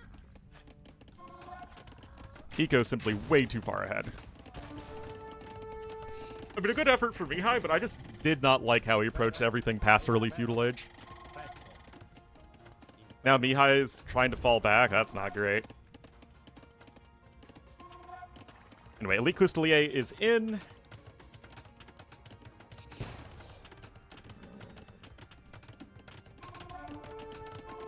Castle being attempted? I don't know. Oh my goodness. Oh no.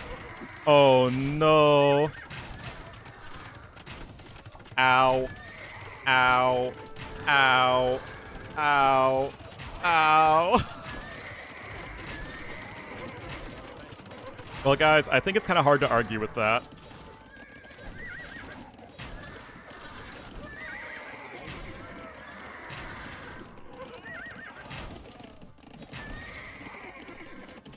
We are going to be tied up.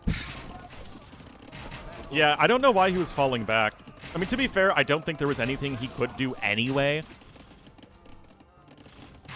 So, I mean, it's kind of like, why even argue it? But, yeah, that certainly was not a winning play.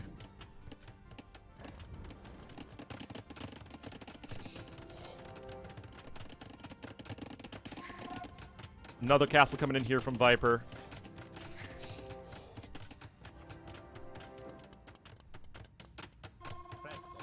Just missing Blast Furnace on the Coustelier. Skirms are fully upgraded. His army? Yeah, but he cleaned up his opponent's army. See. I really get that. No, Thumb Rings for chumps, man. Davis. What's up? Just ask Vikings. They don't care about having Thumb Ring. See. What's up? Also, that was a much more gold-efficient fight for Viper. And now he's got the Trebuchet, so he's got 3 Trebs here. I mean, he's totally fine. He has 6 Burgundian Relics, and he's got Burgundian Vineyards, guys. He's not going anywhere in this game. Anywhere but the top. Would still like to see Blast Furnace, though. Yeah, I mean, they're at over 50% more resources here for Viper, and that's everything. That's all the different types of resources. Gold is close, but still not that great. Click the button. No, you don't want Viper to lose the game in literally the only way possible. Yeah. Don't do that, Viper. All right, there we go. Viper ties it up and is able to win immersion.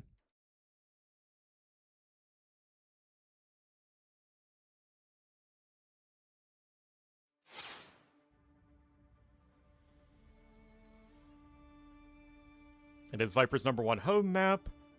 That was Mihai's #1, I guess, versus #2 Civ. But Viper's got some interesting ones left. I am quite curious.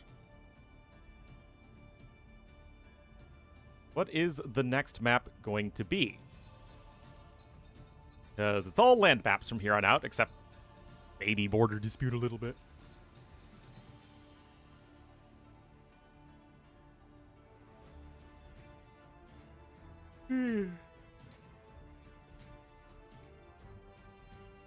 Blue? Oh, yeah.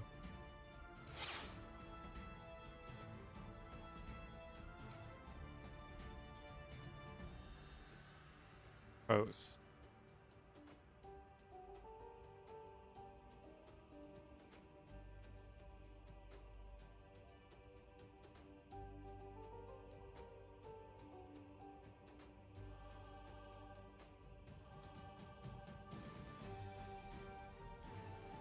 Okay, so it's Wednesday.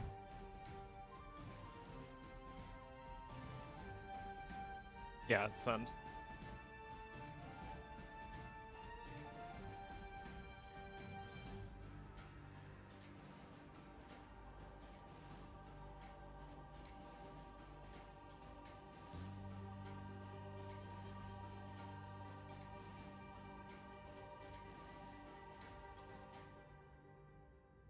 Okay, they're still on immersion. Oceanographer's 9 to 5 is noble.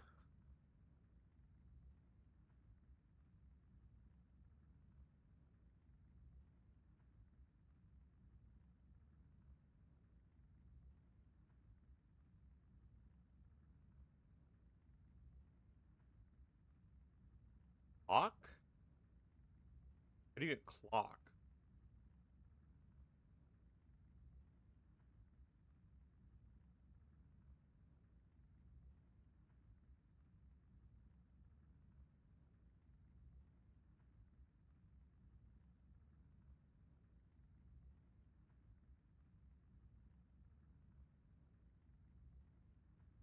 A selection? What? Is noble?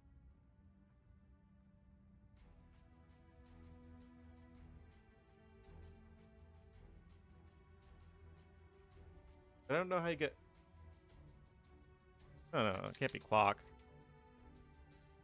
But I don't know which...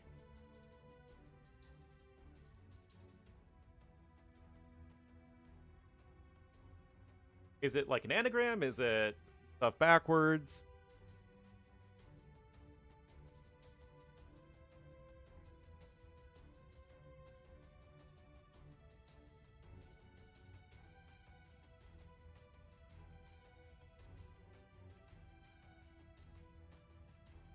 I don't know how 9 to 5. Selection indicator, which...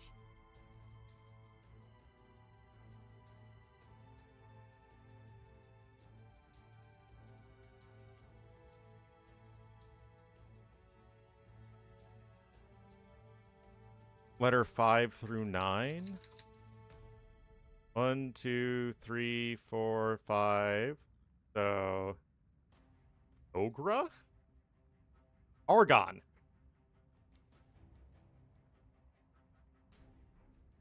Boom.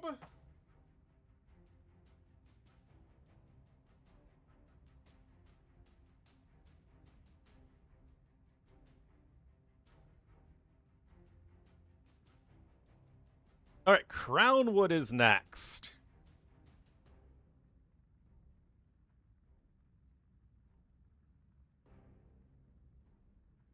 Oceanography? No, that's just like the where they get the word from.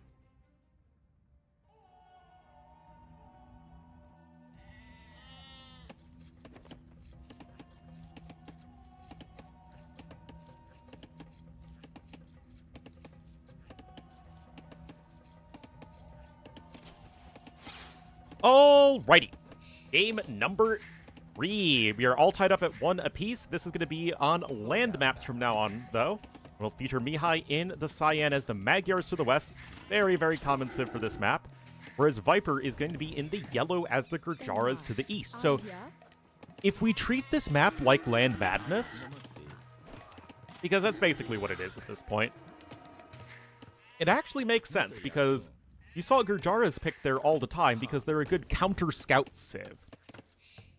The Camel Scout's really annoying for Magyaris to deal with, and the Gurjara early game is very good if you're not getting Men-at-Arms rushed, and the rush distance on this map is actually fairly long.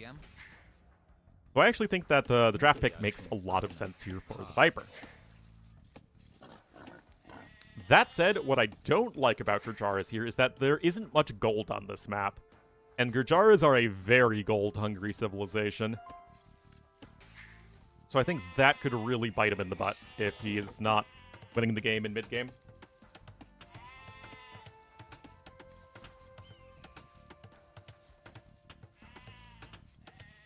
Namaste. Namaste. Szolgálatára parancs.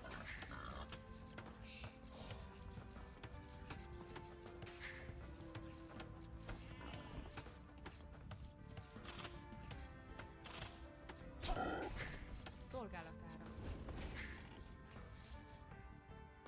Into Gurjara Spear and Scarams? Oh, yes. Oh, my yes. Anyway, Viper going to be going up on 19 pop with Loom, obviously. Again, Gurjaras do have a very solid early game. Tayyar. Except I did play Gurjaras versus Bohemians on Arena the other day, and I got very salty. Agya. Mostly because Bohemians are a silly civ.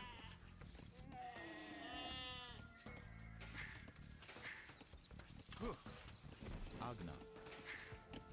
Namaste. Tayyar. Tayyar.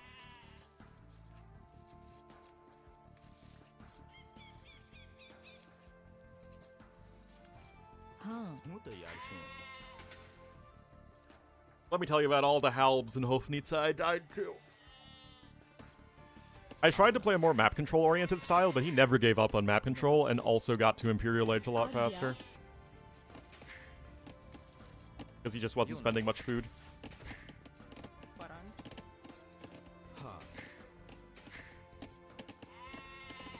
Anyway, basically dead even early game Mihai with 3 seconds idle time because he is a big noob. Anyway, so it should just be a scout opening from both. Okay, we're going to go ahead and get that last Mouflon. Jó napot.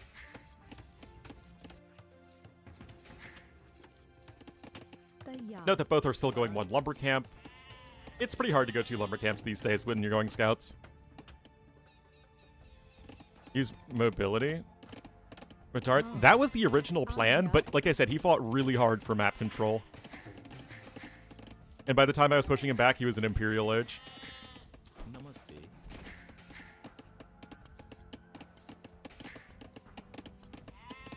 હું તૈયાર છું. Namaste. All right, there is the stable. DBA coming in. Same deal on both sides. Out executed?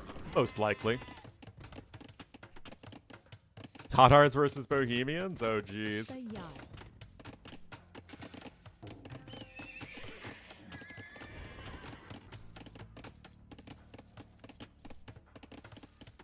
Horse collar coming in for Mihai, though, so he is able to get that upgrade. Soul one goat? Oh, no. Paran. Agya. Adya? Ha.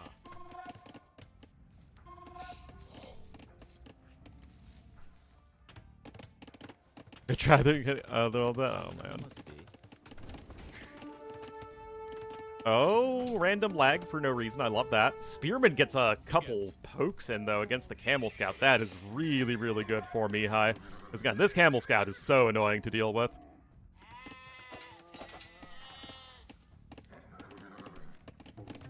And Viper going on to gold. He's already got the archery range. So simply going to be transitioning into a regular Feudal Age play. Cav plus archery range units. Got an archer all queued up as well, although that means no fletching in the immediate future. And Viper hasn't built a single farm yet. He does have those extra good forage bushes, though.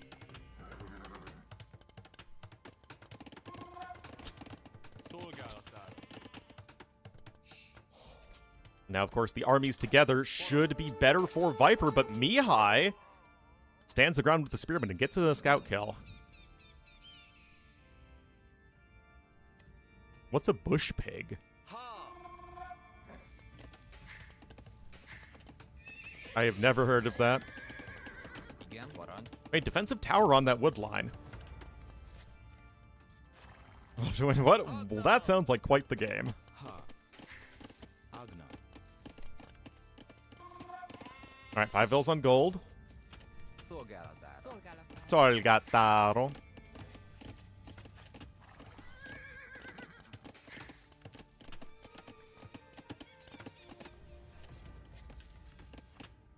Horse collar just now coming in. Not too big of a deal, it's just 4 farms. Igen. Tower is almost done. You will have bloodlines as well. But remember, Mihai's trying to play this Feudal Age style that doesn't involve an archery range, and that... that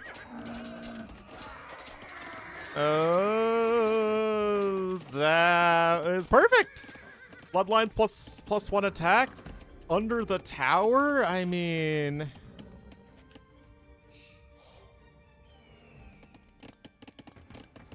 I don't get that from Viper, guys. I mean, I guess he felt like he had to take the fight there, but, I mean, I think shooting's good at least until you're out of range of the tower.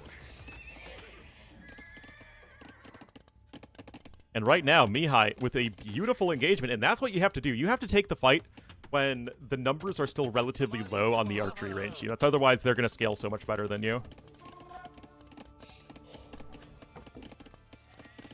Also, Viper lost a Vil somewhere. Not too sure how. So this is much better here for Mihai.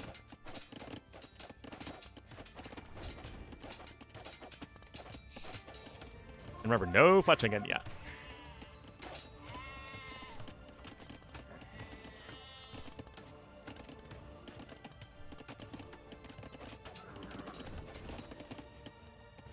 Mihai's going double stable right now.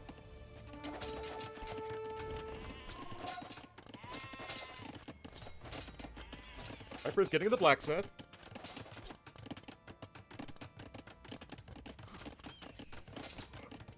Yeah, he wants more defensive towers, I think. I don't think he's going forward. He's not going to be fully walled. Not that you really can on this map anymore.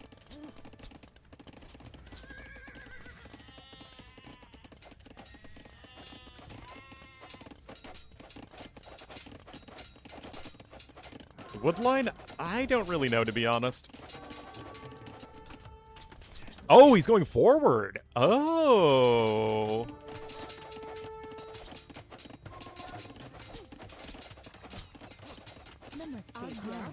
Hello, Demonic. Muda yarçın. Thank you, thank you. Not sure my day could get worse than yesterday, and so far it is an improvement. Although I really need to take a nap after the stream. I'd have to postpone gaming with my friends. I hope my mom's getting some sleep, though. Muda yarçın. She took the day off work, which I guess she had one personal day left, so that's good. Anyway, guys, tower coming in for both players.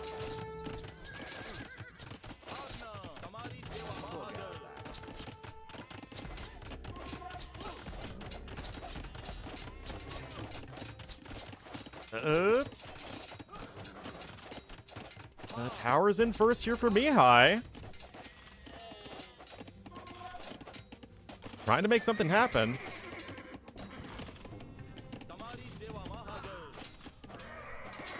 The Viper Dynasty over. Viper Dynasty's been over for a while. But much like most athletes past their prime, he's still a very, very good player. You know, it was like watching LeBron last night. You know, you see the moments of greatness, but still getting outsped by the younger generation. Been worth it for me. It's keeping the game in feudal age, and I feel like doing that is something that I feel pretty good about.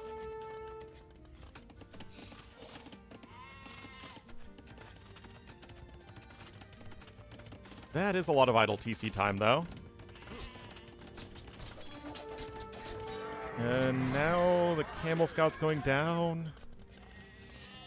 I don't know why he never got +1 defense. That one's a little weird to me. Does have 21 on food, so as soon as he stops the scout production... Wait a minute. Oh, he never built a tower on the gold. Oh, that is awkward. Oh, those quick balls are also extremely good, but the hoovering! The blacksmith? Ah, no, he built a third stable. My bad. Why did he build a third stable? I mean, I guess the idea is you just don't want to play Castle Age against the Gujaras as Magyars. And Viper will lose another villager there, although he is ahead by around 500 resources.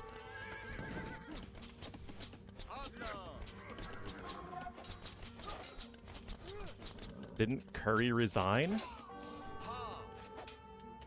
Oh, you mean retire?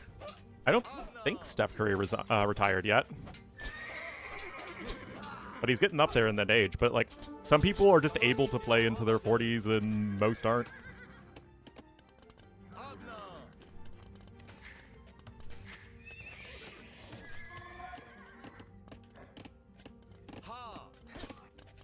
Anyway, Viper buying some stone, but still 4 off from another tower, which is truly unfortunate.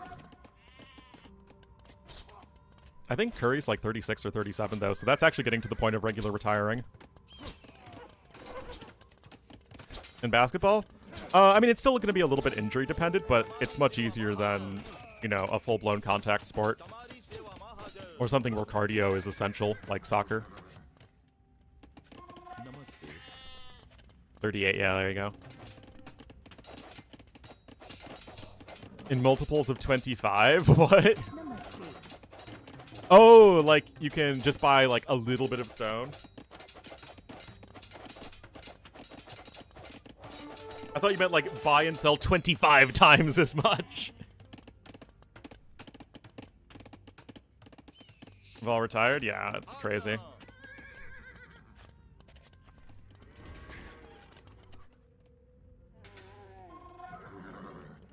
I know, is Chris Paul still playing? Thought he hadn't quite retired yet. Camel's being made. Oh, this is an extended feudal age game, so it's certainly a time for the Camel Scout to shine. It's a lot of ills on gold for Viper, but Mihai's resources are at the absolute limit, and this just feels... Oh, man. Retired? Ah, rip.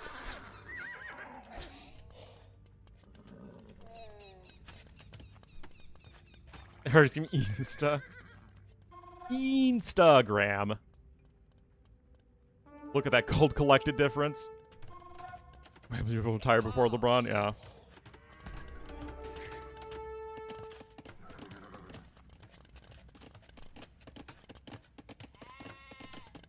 Gotta, you know, but the Camel Archer's a Berber unique unit. Yeah, Mihai does feel pretty dead. I'm really not entirely sold on his entire approach to this game. Like, this isn't good. At all. I mean, he's gonna, I guess, clean this up, but Viper's on his way up to Castle Age. And, yeah, Barl's won 3-1. Which means that we have Barl's Andy in the winner's match and Yo Vinch in the loser's match, which is, I think, the exact opposite of what most people expected. But well done and well deserved for both players. And it's not, like, that much of a stretch. But unless Viper really screws something up, he's going to have his camel production going. Remember, camel scouts train a lot faster now. And he's going to be in Castle Age, so they're going to be immediately upgraded to the Camel Rider. Archers? Yeah, I'm not entirely sure. I feel like these styles that involve you not making an archery range just don't feel great. Especially against Gurjaras with the Camel Scouts.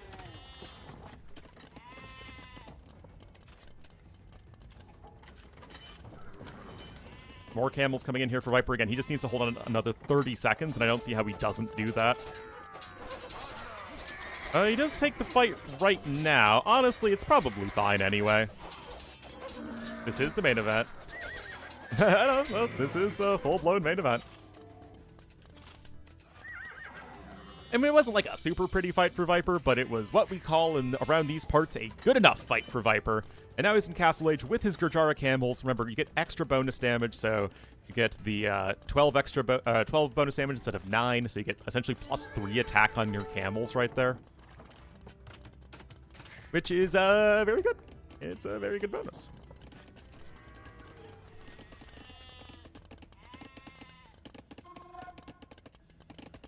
And it's like, now what do you do? You never even got Wheelbarrow for his extended feudal age with scouts, which I never like when people skip that. I guess you try and go Cav Archers, but the camels are still quite decent against the Cav Archers, especially in lower numbers. The Watchtowers will keep you safe at least a little bit.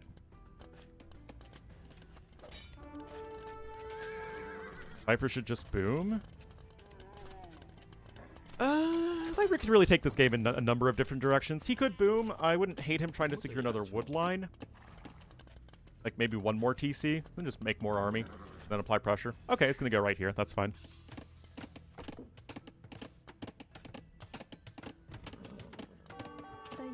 The fox has been trying to find its way into the chicken coop, but just has not been successful. Viper heals some crossbowmen as well with Bodkin. Kind of surprised he invested into those upgrades, but it's certainly going to be quite nice to have here.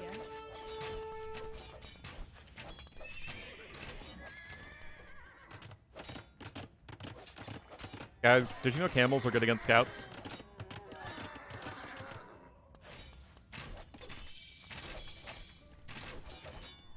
I mean, right now, Mihai has given Viper no reason to make anything other than the best camels in the game against cavalry. Not likely going to be working out too well for him.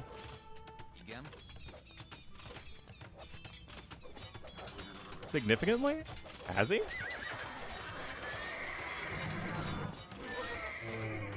I mean, Viper played pretty darn normal here. I mean, I liked the Gurjara's counter pick, and it was very reminiscent of going Gurjara's on Land Madness, but yeah. Viper takes the win, and he is now one game away from being the first favored player to win a set.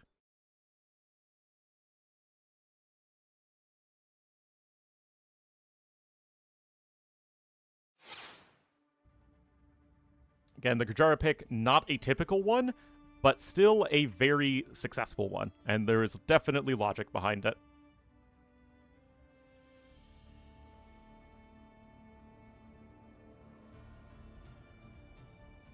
And Kilimanjaro is next. Oh my goodness, what a weird matchup. What, like it's hard? Frickin' L Woods, man. Give Viper his Punto. What a weird matchup. I would have expected neither of these saves for Kilimanjaro.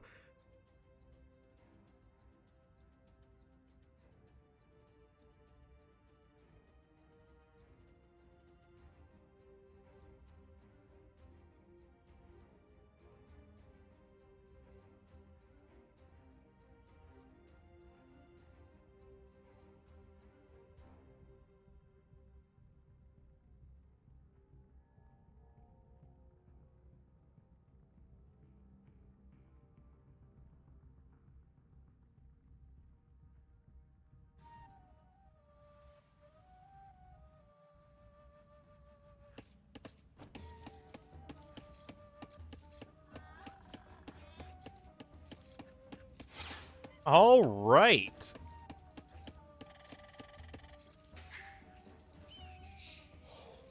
Really cool to have a howl, but normal damage when fighting champs? Oh, I mean, I feel like that's all extremely confusing anyway. Speaking of confusing, though, Viper's going to be in the yellow as the Persians to the west, which I didn't quite expect. I thought he'd go Mapuche here, but Persians are still fine. It is an open map, and Persians are good at that. Or, I'm sorry, this is a semi-open map. Very semi-open. What on earth are you doing with Bohemians, Mihai?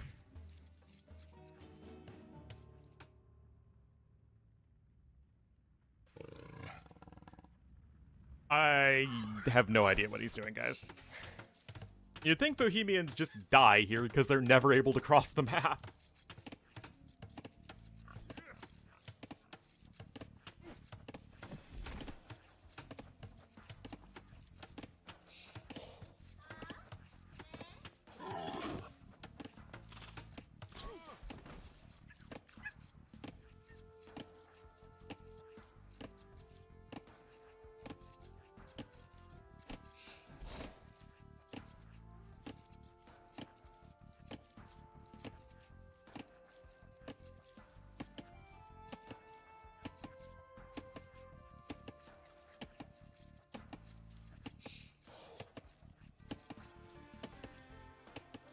Oh, right.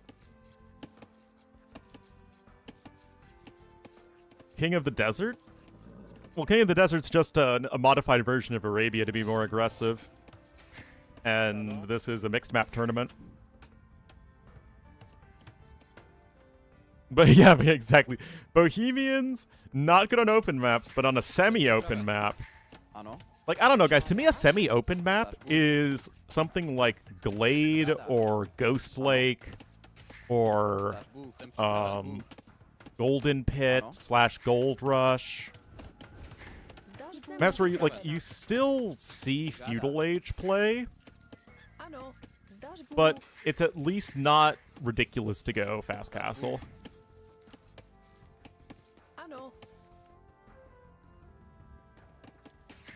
Anyway, Feudal Age is on the way.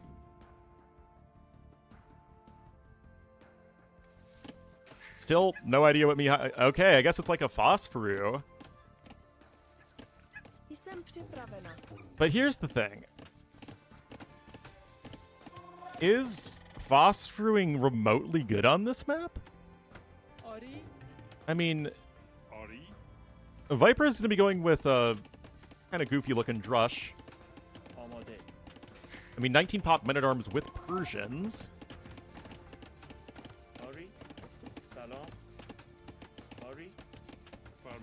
Just a 2 militia drush, kind of like the French drushy kind of thing.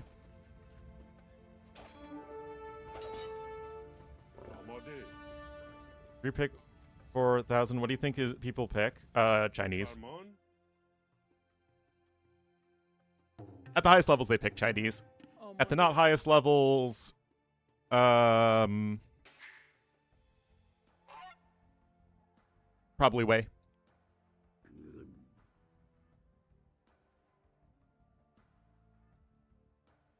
A convincing Mihai's picked. He's probably confused and confident.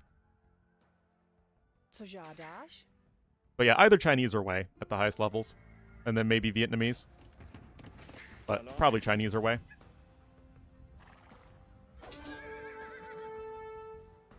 I mean, all right. Mihai is literally going to Phosphor here. Viper with the forward archery range, though. I mean, you see Bohemians, and this is exactly what you do as Viper. You have a good aggressive Civ in Persians.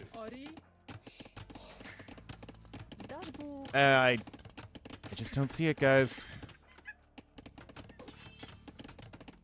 Like, how is he ever going to have enough Wait a minute. Yeah, because you can't push the wabbits on this map. Wait a minute, you also only have the one elephant. That's like the whole thing with Kilimanjaro. Wait a minute. Wait a minute, what? What? Co žádáš? Did Mihai just realize that he has no chance of going past castle? I hate to say it, guys. I'm a little bit lost. Just like a tiny bit lost at the moment. Jsem připravena.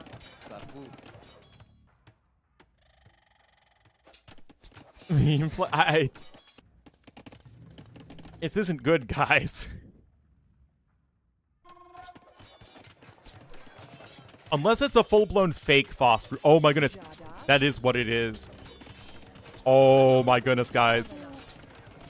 I think our brains were simply not high IQ enough to realize he's not trying to phosphor at all. It's a fake phosphor. If he can pick up fletching, which he can. Like, is this actually good? I don't think so. Viper? No, Viper doesn't see it. Oh my god. Jsem připravena. I mean, unless Viper was looking right there, I doubt that he noticed that. But with the wabbits! With the wascally wabbits!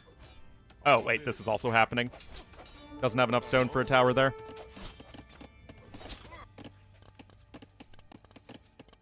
Yeah, he's just selling stone in the short run, which is totally fine. Oh, you bet it's a sneak. I mean, Scotty still has no idea, guys.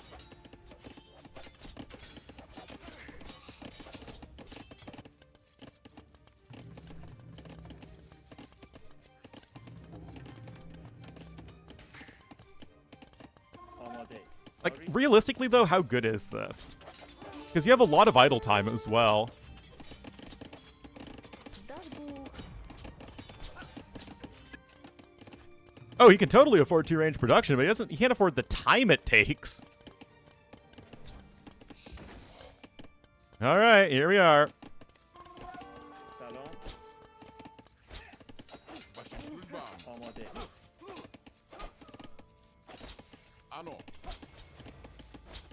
I mean, congrats, you got 1 vill? 2 vills? I mean, to be fair, this is not what Viper expected. But even with those vill losses, guys, Viper seems totally fine. Like, Mihai's eco is literally a disaster behind this. I mean, look at that idle time. Yeah, Viper with 1 skirmisher with padded archer armor here. And he's out of... Like, guys, he literally has no food at all.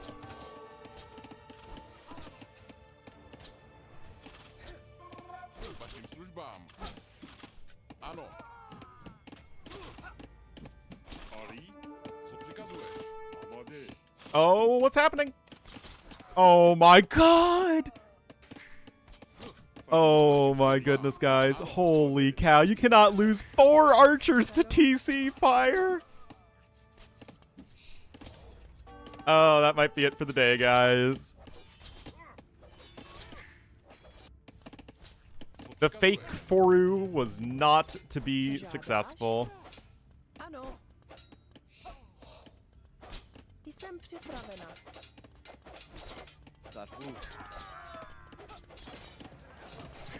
Not at all. I mean, if Mihai still had 4 more archers here, maybe this is a little bit scary, but... Or 5 more archers, even if he lost 1 more.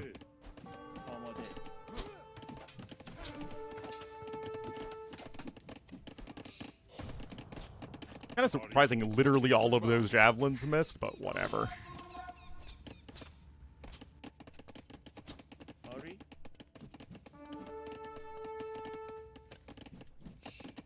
Mihai is donezo.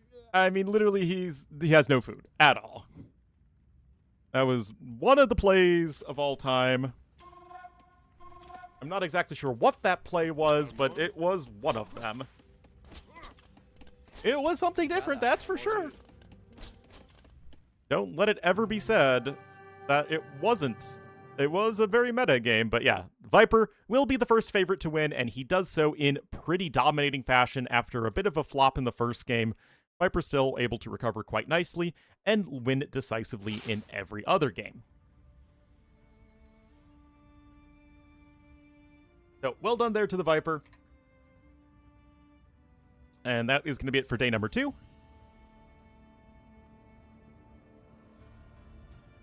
And tomorrow, guys, is Leary Lewis and Sebastian Sito. So the alliteration battle. Yeah, no Marrying is always a disappointment. But yeah, guys, hope you all enjoyed, and I'll see you tomorrow. Oh yeah, Viper faces Tato, and Mihai faces Heart.